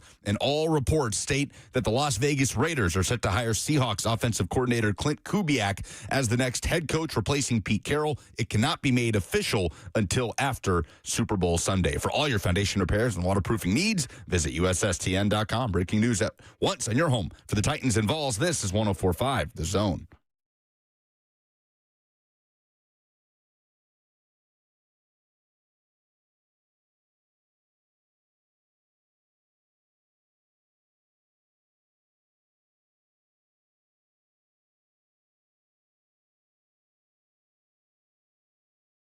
Final hour is upon us. Barry Trotz is at, or getting ready to soon be at, a podium, if he's not already up there. Andrew Burnett has given some quotes, the head coach of the Nashville Predators, because Trotz is stepping down with an intent to retire in the middle of the season, right before the Olympic break for the NHL, in ways that are confusing to all of us involved. Lucas, we'll get into some Titans coaching stuff here in just a second, because we are still awaiting Robert Saleh to fill out the remainder of his staff. I don't suppose they have to make any official announcements until after the season is done with all the different hires that they make. But what was the quote that you just read from Burnett about the timing of this situation? Because you told us earlier in the show that he found out basically the same time everybody else did this morning. Yeah, he said he found out at about 8:30, so I guess a little bit before the news completely hit. But yeah, he said he was asked if it's going to be a distraction for the Preds who are making a playoff push. And his quote was, "I hope not. It's a big week for us, and hopefully we can keep the distractions out and do our thing." Distractions being the GM announcing he's going to step down. The Preds have put out a statement. Barry Trotz has put out a statement saying, after working for 40 years in professional sports and 26 years in the NHL, including the past 3 as the GM of the Predators, I told Bill Haslam in December that I would be stepping away at the conclusion of my contract at the end of the 2026-27 season. After some discussion, we elected to begin a search for my replacement now, but I am happy to work in my current role until we make a new hire, however long that might be. He thanks Bill Haslam, the entire Preds ownership team. He thanks John Henry, David Poyle for bringing him back to Nashville. Says a lot of great things about the Preds. He's a Pred for life and all of these things. He said, lastly, I am happy that we intend to include assistant GM Jeff Keelty, Scott Nickel, and Brian Poyle in the interview process. Each of them is a good man and has contributed significantly to our organization's past successes. I want to thank each of them for their work under me. I view them all as excellent candidates for this position, and I'm confident they are all future NHL general managers. So the seed to keep it in the family, quite literally, if it's Brian Poyle, that's what I'm saying, has been planted by the Predators. If not more likely than another situation. You have his opening statement at the press conference, Robert. This audio is courtesy of Steve Lehman. This is Barry Trotz on knowing it's time to step down as the Predators general manager. Clear to me is that I was going to retire after the 26-27 season. I felt a responsibility to inform Bill Haslam in early December of my intentions so he and management would have the adequate time for a replacement search. I will continue to manage the team with what is in the best interest of the Nashville Predators until my replacement is in place, no matter when that is. I will help and advise in the search for my replacement. And once the new leader is in place, I will transition into more of an advisory role. And I'd like to thank, at this time, everybody in the organization, especially Brian Poyle, Jeff Kelty, and Scott Nickel for their loyalty and their undired time and effort every day as we worked as a real strong team. Okay, so it's a different version of what they put out in print, basically. So he's going to stay on even after they find the replacement in an advisory role until the end of next season. So he did this job for a year and decided in December, nah, I'm good? After they just spent all this money and gave out the contracts that they did? This is... What's that? What's going on? The show is playing for my phone, Elon. It's Elon. It's a fine. Twitter does this thing when you have it up, even when you close it, you put your phone to sleep, problems. It keeps playing the audio. Nobody cares about your Twitter problems. Unbelievable. I'm kind of out on Barry Trotz for this. Like, this is a bad job that he's done. Now, I know that they're showing signs of life, and they just recently beat who? Did they beat the Islanders the other night 4-3? Yep. Yeah, they play the Blues tonight. The idea that he would come in here, spend all the money that he did, commit them to long-term contracts, especially the UC deal, and then decide the following December, I'm good. That's negligence. Yeah, a lot of significant moves made in that span, right? You cut ties with Matt Duchene, who went on to have success in Dallas. You cut ties with Yaroslav Askarov to commit to UC Saros in a contract that is not looking good at the moment for the money that UC is on and some of the underperforming that has been the case. And You're the Barry pissed Trotz if you're a era, Preds fan, right? The Barry Trotz era as general manager, we'll see how this season plays out. Maybe they play Inspire down the stretch and make a little run, but yeah, I don't know that the Barry Trotz era as general manager will be looked back on very fondly. Yeah, because they're not going to play Inspired because of him. He just quit on them. The mess that he is then leaving his replacement to sort out in his aftermath, on top of being the dreaded distraction that every coach will tell you is the thing that they try to avoid at every turn for his team at a critical juncture. This is garbage by Barry Trotz. It's just hard, just trying to kind of process it all. Just trying to figure out why the timing, why announce it now. I suppose if you're going to conduct an official search for a new general manager, you've got to have that out there. But he's going to stay on through the end of the season. The whole thing is just kind of odd. Just kind of doing it in their own way. And if it does end up just being an in-house situation, then yeah, Preds fans are just going to kind of be throwing their hands up, talking about more of the same. Marciano says on YouTube, where you can interact with the show, Facebook, YouTube, Twitter, and Twitch, it's the F&M Bank chat. The phone lines are also available if you would like to chime in on the timeline of Barry Trotz, 615-737-1045. Marciano says, we've seen this coming for a while now. If you've paid attention to them since he came back, we knew this was coming. Came back as GM, I guess, is what he means? That he would just do it for a season, sign a bunch of deals that made them act like they were going to be competing for a Stanley Cup, be the worst team or one of the worst teams in hockey last year, and then quit in December? I'm sorry. I feel like you would have a hard time telling me that you expected all of this to come down in the timeline that it did. And I fully acknowledge that I do not pay attention to the Preds unless they're in the postseason or, they're kind enough to offer us an interview with like Forsberg or something like that, because we enjoy talking to Phil, and he's obviously, or Yossi or somebody who's accomplished a lot of things. They just haven't done anything of consequence that would require us to dedicate meaningful time to them other than this. I have a hard time. I have a really hard time accepting the idea that there's a contingent of people that aren't shocked by this.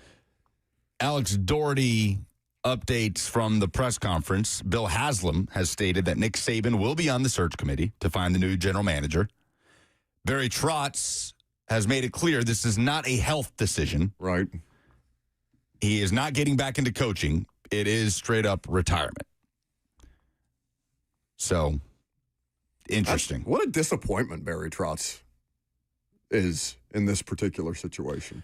It's interesting. It's not really a fair comparison to Philip Fulmer. I mean, Philip Fulmer was just completely inept in that job. There are some parallels. Maybe some, sure. Some parallels in that Philip Fulmer will always be a Tennessee football legend. Barry Trotz will always be a Nashville Predators legend. Of course. But it doesn't mean that they can't flame themselves out on the way. You kind of have to erase the AD portion of Philip Fulmer's connection with the University of Tennessee when you're talking about his impact on that university and on that program and that department. The same will kind of go for Barry Trotz here in this role. It's not quite as bad, right? You had some pretty embarrassing headlines under Fulmer. You had Jeremy Pruitt and his staff being unceremoniously fired, NCAA investigations, all of these things. With Trotz, it'll simply be a guy that was a coach acting as a general manager. Almost every decision he made was like what a coach would want a general manager to do. And that was his approach. And it's got them a few points back of the wild card spot. Obviously, an incredibly disappointing last season for the Preds. But I'll be fascinated if we can talk to Alex Doherty or somebody here in the next couple of days. I'd love to hear the perspective of somebody that is boots on the ground every day covering the Preds and how truly surprised they are by the situation. I think based on how long it took everybody locally to kind of catch up to what Elliot Friedman put out there this morning, and I'm not saying that I'm down on local reporting around the Preds or anything like that. I understand their situation is a lot different than the Titans, but I don't know. It felt like everybody was playing catch up a little bit this morning, including Andrew Burnett. Who, I mean, if you're Burnett, you're probably grateful for Trotz, right? Because a lot of GMs would have fired him. Oh, he would have been gone 10 different times for this season. Yeah, and Preds fans should always remain grateful to Barry Trotz for his, on aggregate, his impact to hockey. No, my disappointment in Barry Trotz is just exclusive to his general manager tenure, brief as it was, and frankly, as maybe catastrophic is not the right word, given that they are vying for a spot in the postseason with, about half the season left to go. I just want to know, is this actually going to be a pivot for the Preds as an organization, or is it just going to be more of the same? And we don't know that until we know who the replacement is. 615-737-1045. Robert, you got superlatives? Oh, I got superlatives. You got superlatives for the head coaching hires that were made by 10 NFL teams and what we learned from this particular coaching cycle coming up next.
10 jobs were open, 10 jobs have been filled. And once the Seattle Seahawks play the Super Bowl, the Las Vegas Raiders are expected to announce Clint Kubiak as their next head coach, and that will be it. Every team will officially have their man.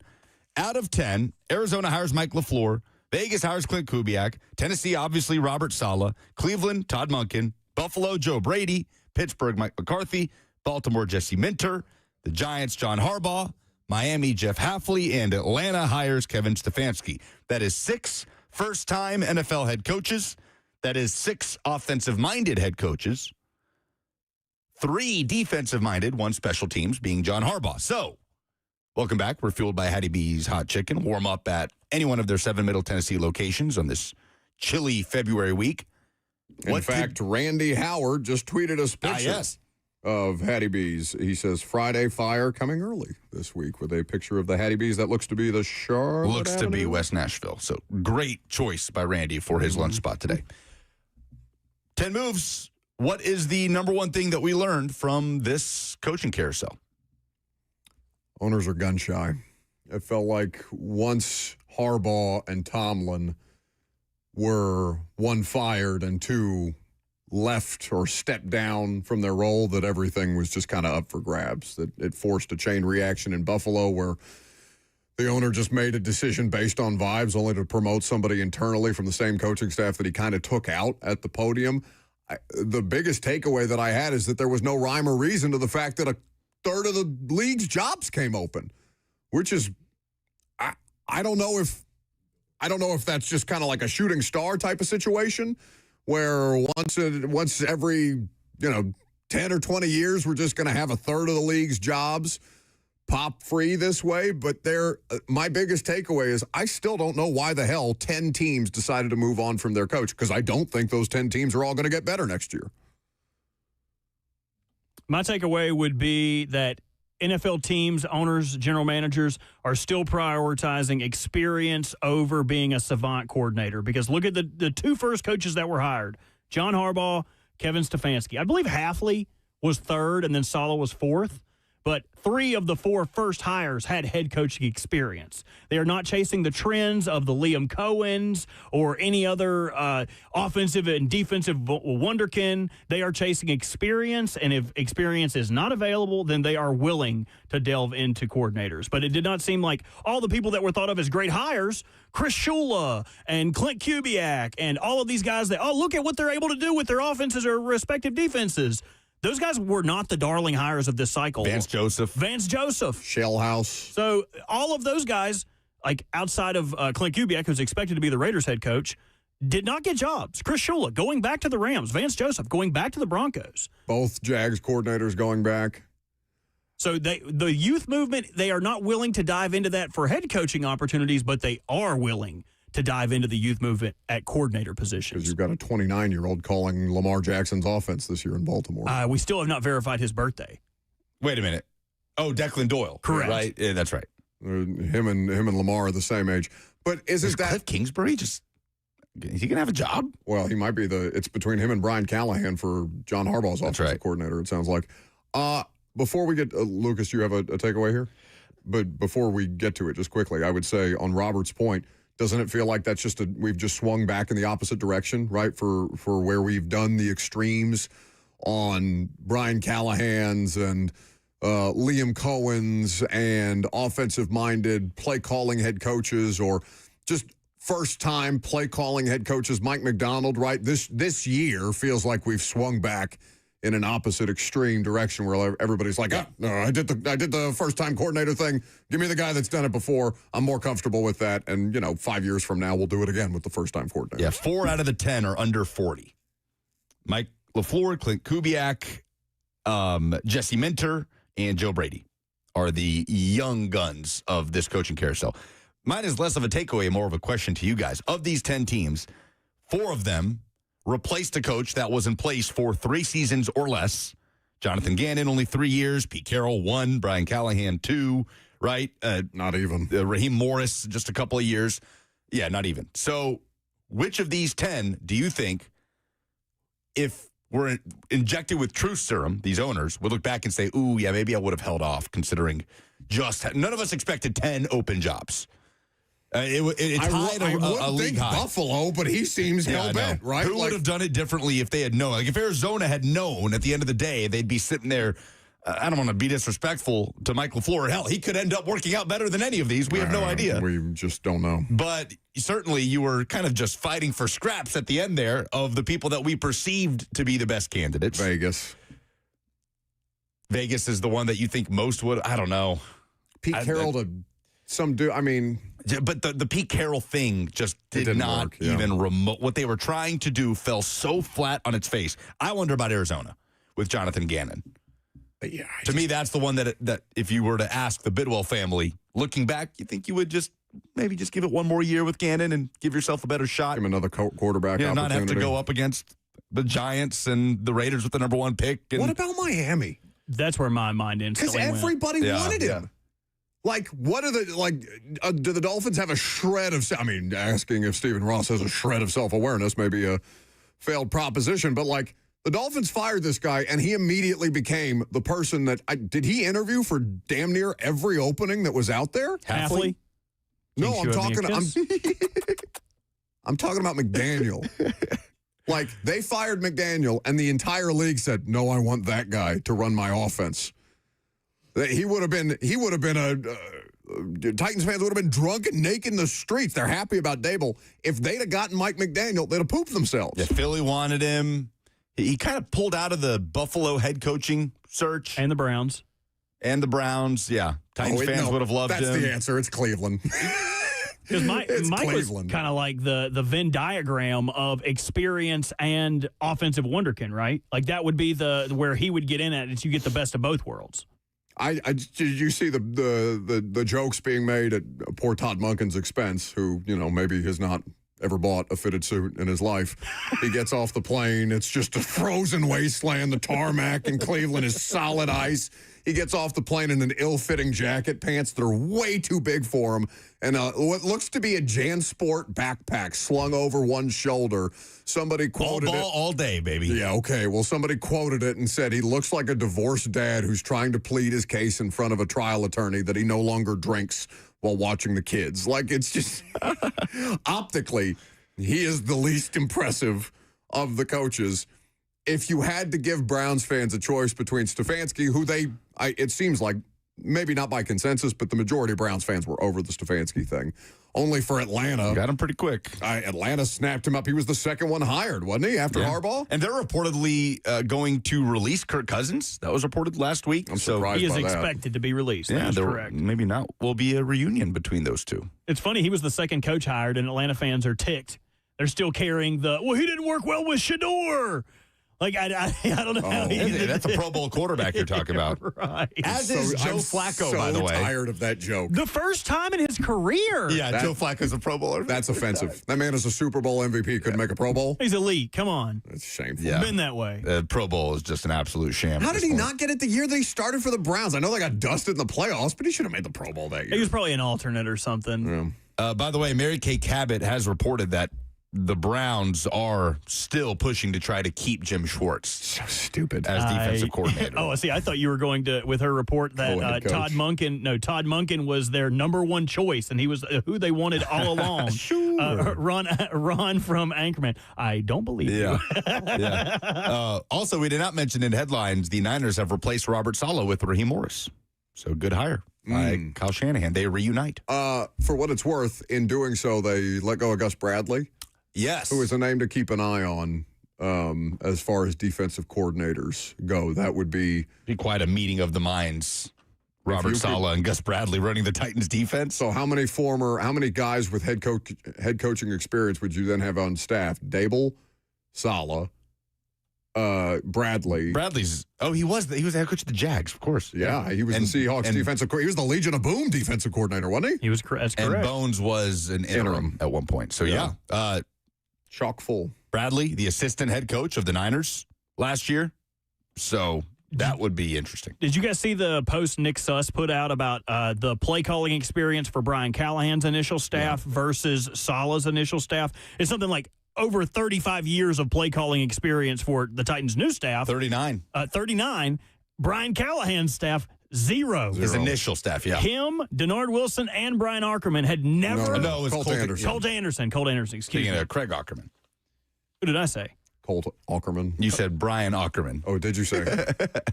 Woof. But yes, point taken. By the way, 104.5 The Zone is headed to the Bay to broadcast live from Radio Row at Super Bowl 60, so be sure to tune in. 3HL starting all of the fun. They are in Vegas today, correct?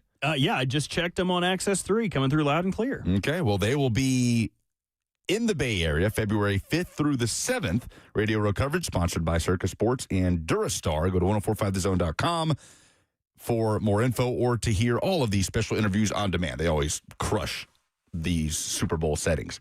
All right, so with 10 hires made, let's do some superlatives here and go around the room. Most interesting head coaching hire of the 2025. Do we call it the 2025 coaching carousel? No. Or is it the 2026 coaching It is 26. All right. Everybody got fired in January of 26. Everybody's getting hired in, Most interesting hire of the 2026 coaching carousel. So not the best fit or who, this was cool he ended up here. Interesting in my mind would be the most interesting fit. The most interesting, they went out and grabbed someone that was maybe not who you thought they would snag. Agreed. The most like, huh. Oh. Yeah, the superlative. What was the most coaching hire of the cycle? You two are very annoying. Okay, but it doesn't fit quite the qualifications that you just described, because to me it's John Harbaugh and the Giants. Like, John Harbaugh is proven winner, champion, not had the playoff success down the stretch. New York has been in this wasteland basically since, the tail end of Eli's prime, right? And the odd Daniel Jones year where they made the postseason. John Harbaugh, with more power, more control, less infrastructure support, because the Ravens are famously one of the most stable organizations in football. John Harbaugh kind of, especially if he's got to settle for second option offensive coordinator, like Todd Monken would have built in some level of security for John Harbaugh. If he hires Brian Callahan, what does that look like? Callahan in a post-Joe Burrow world? Cliff Kingsbury with Jackson Dart? That does not, to me, scream immediate success in a way that I would have thought a 63-year-old coach who's coming off an 18-year run with a championship organization would seek out. I think that's the biggest science experiment of all of them, especially because it's New York.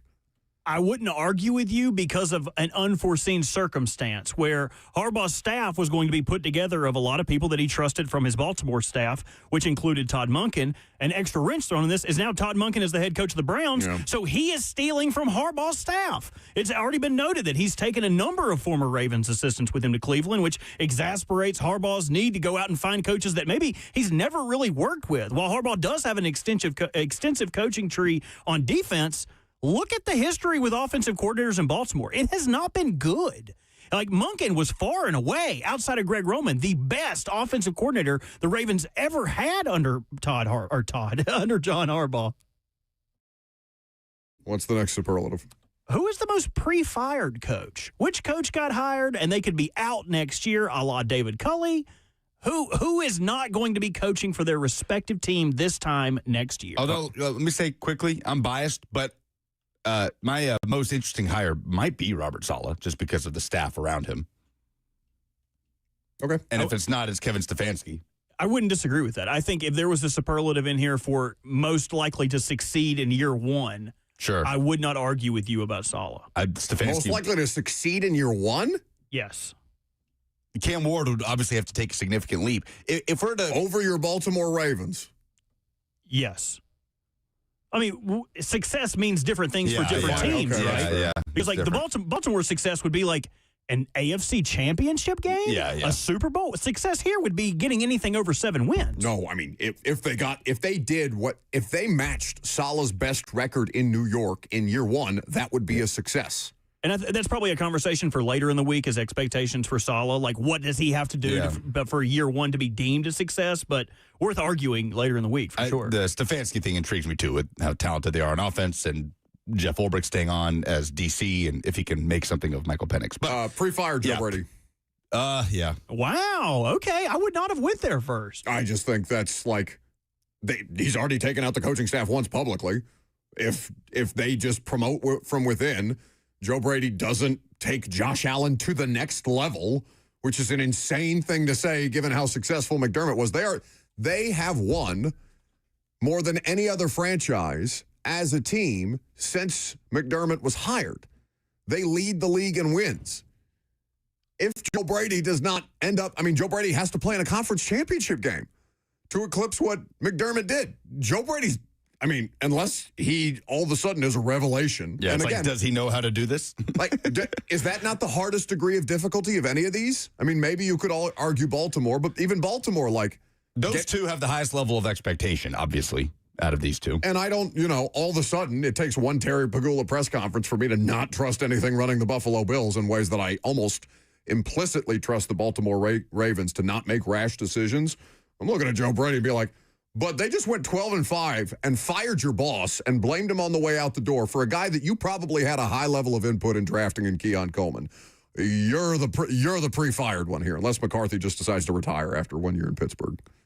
Yeah, I'd probably go with that, too. Not Mike LaFleur?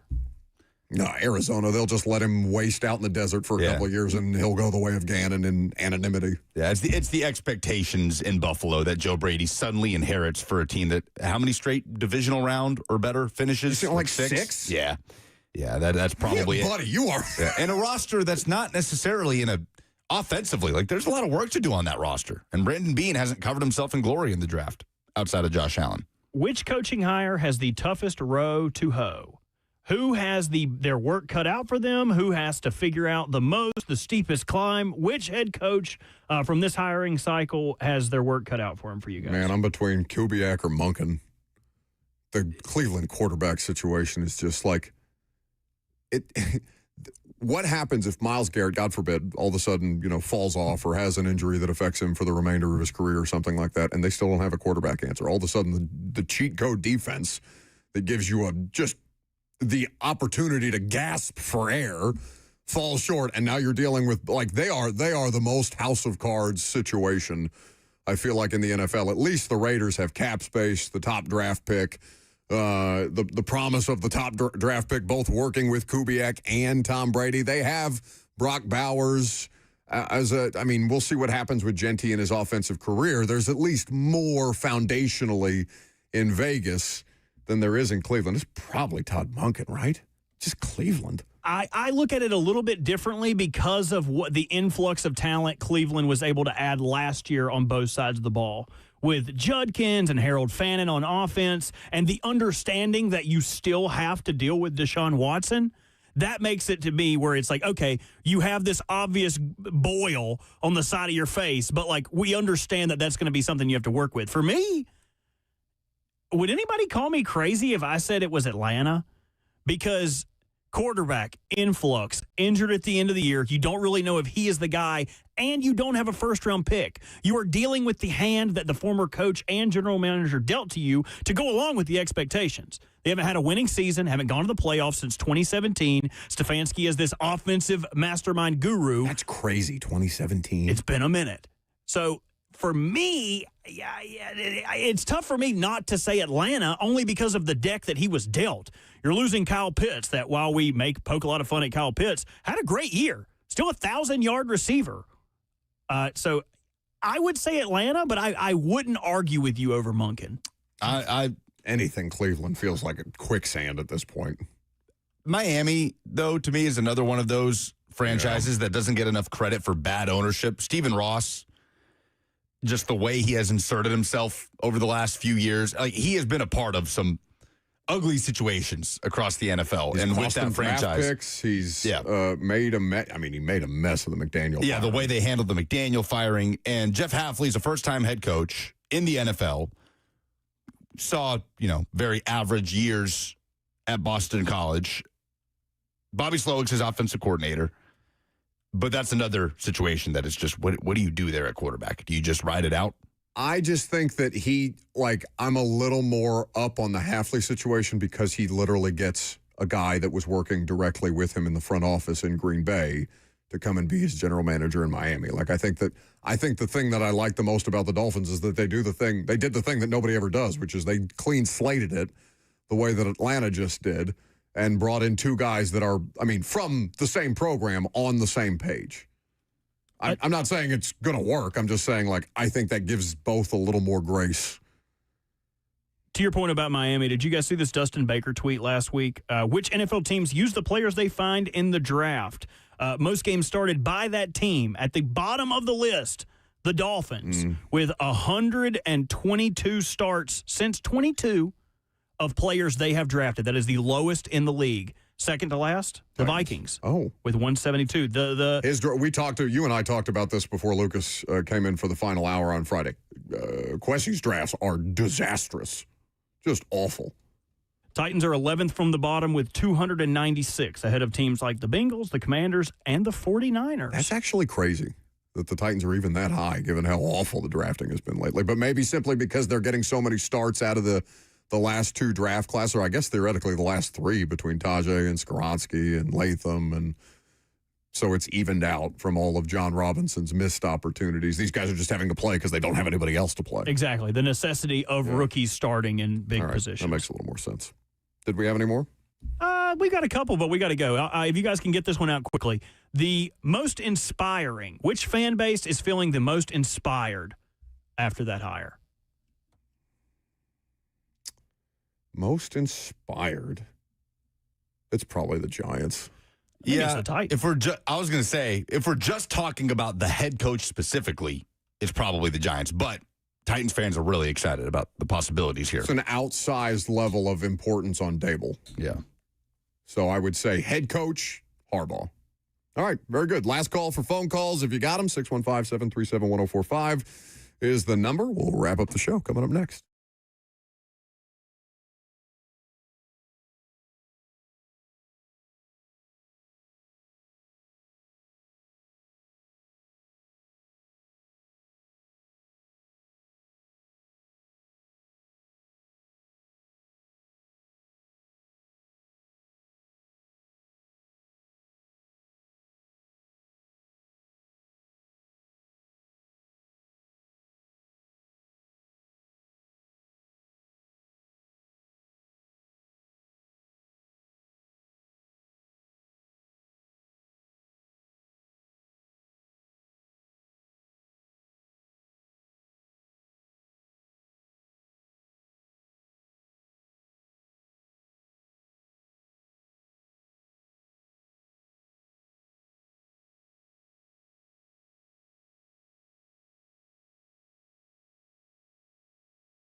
Last call for phone calls if you got them.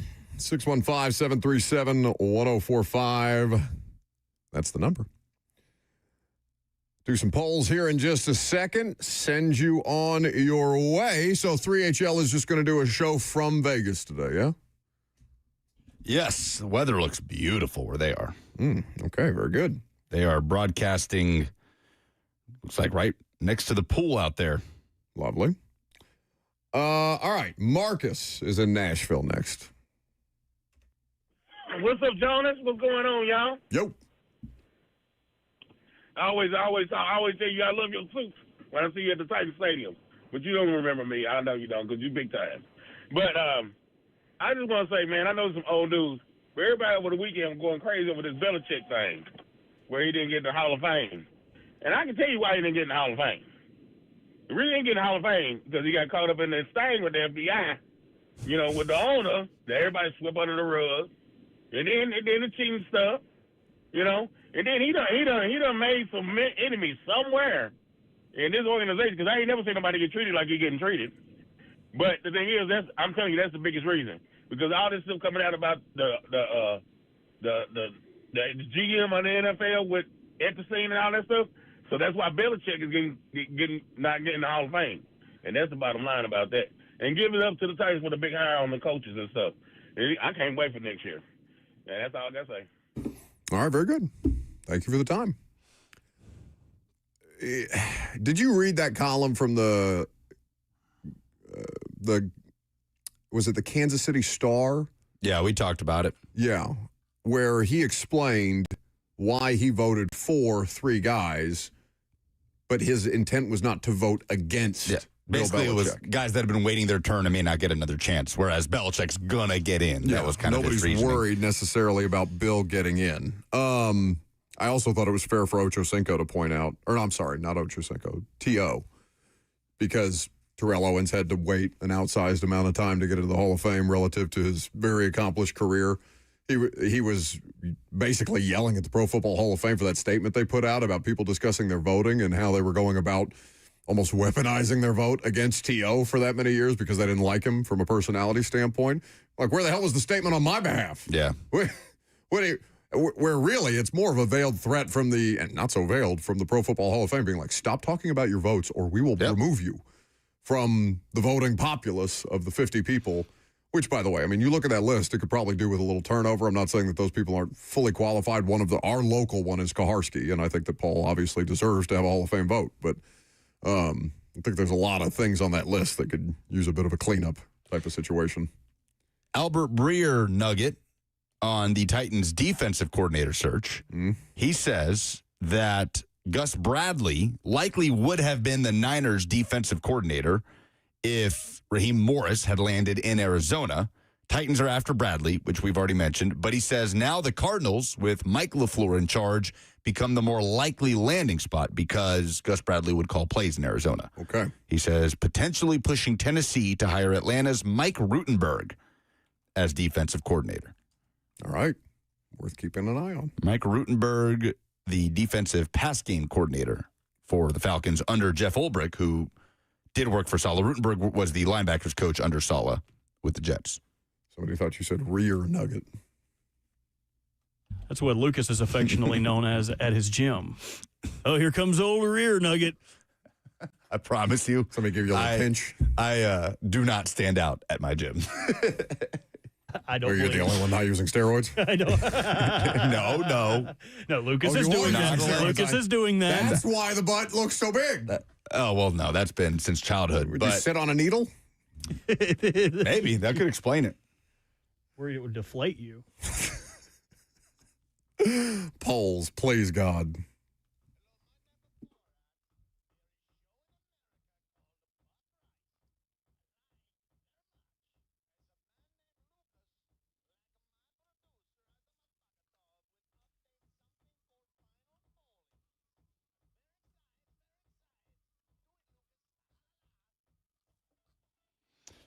Haven't seen Borat in a minute.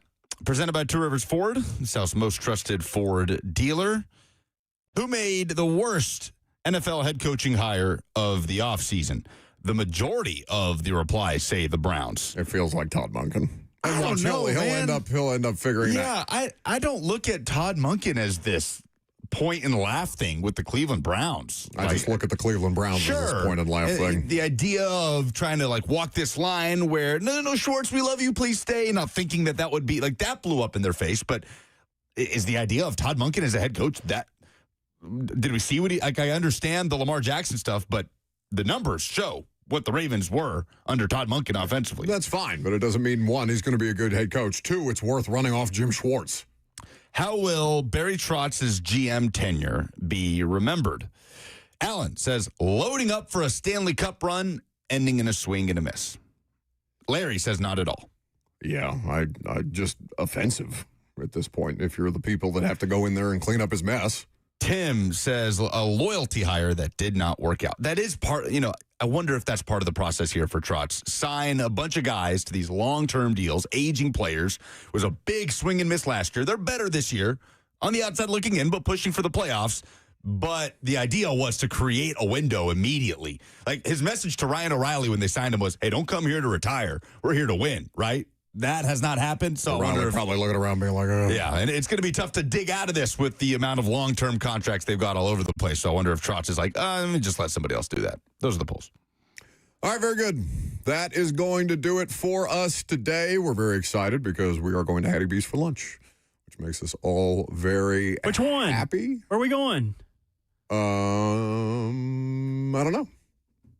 Dealer's choice.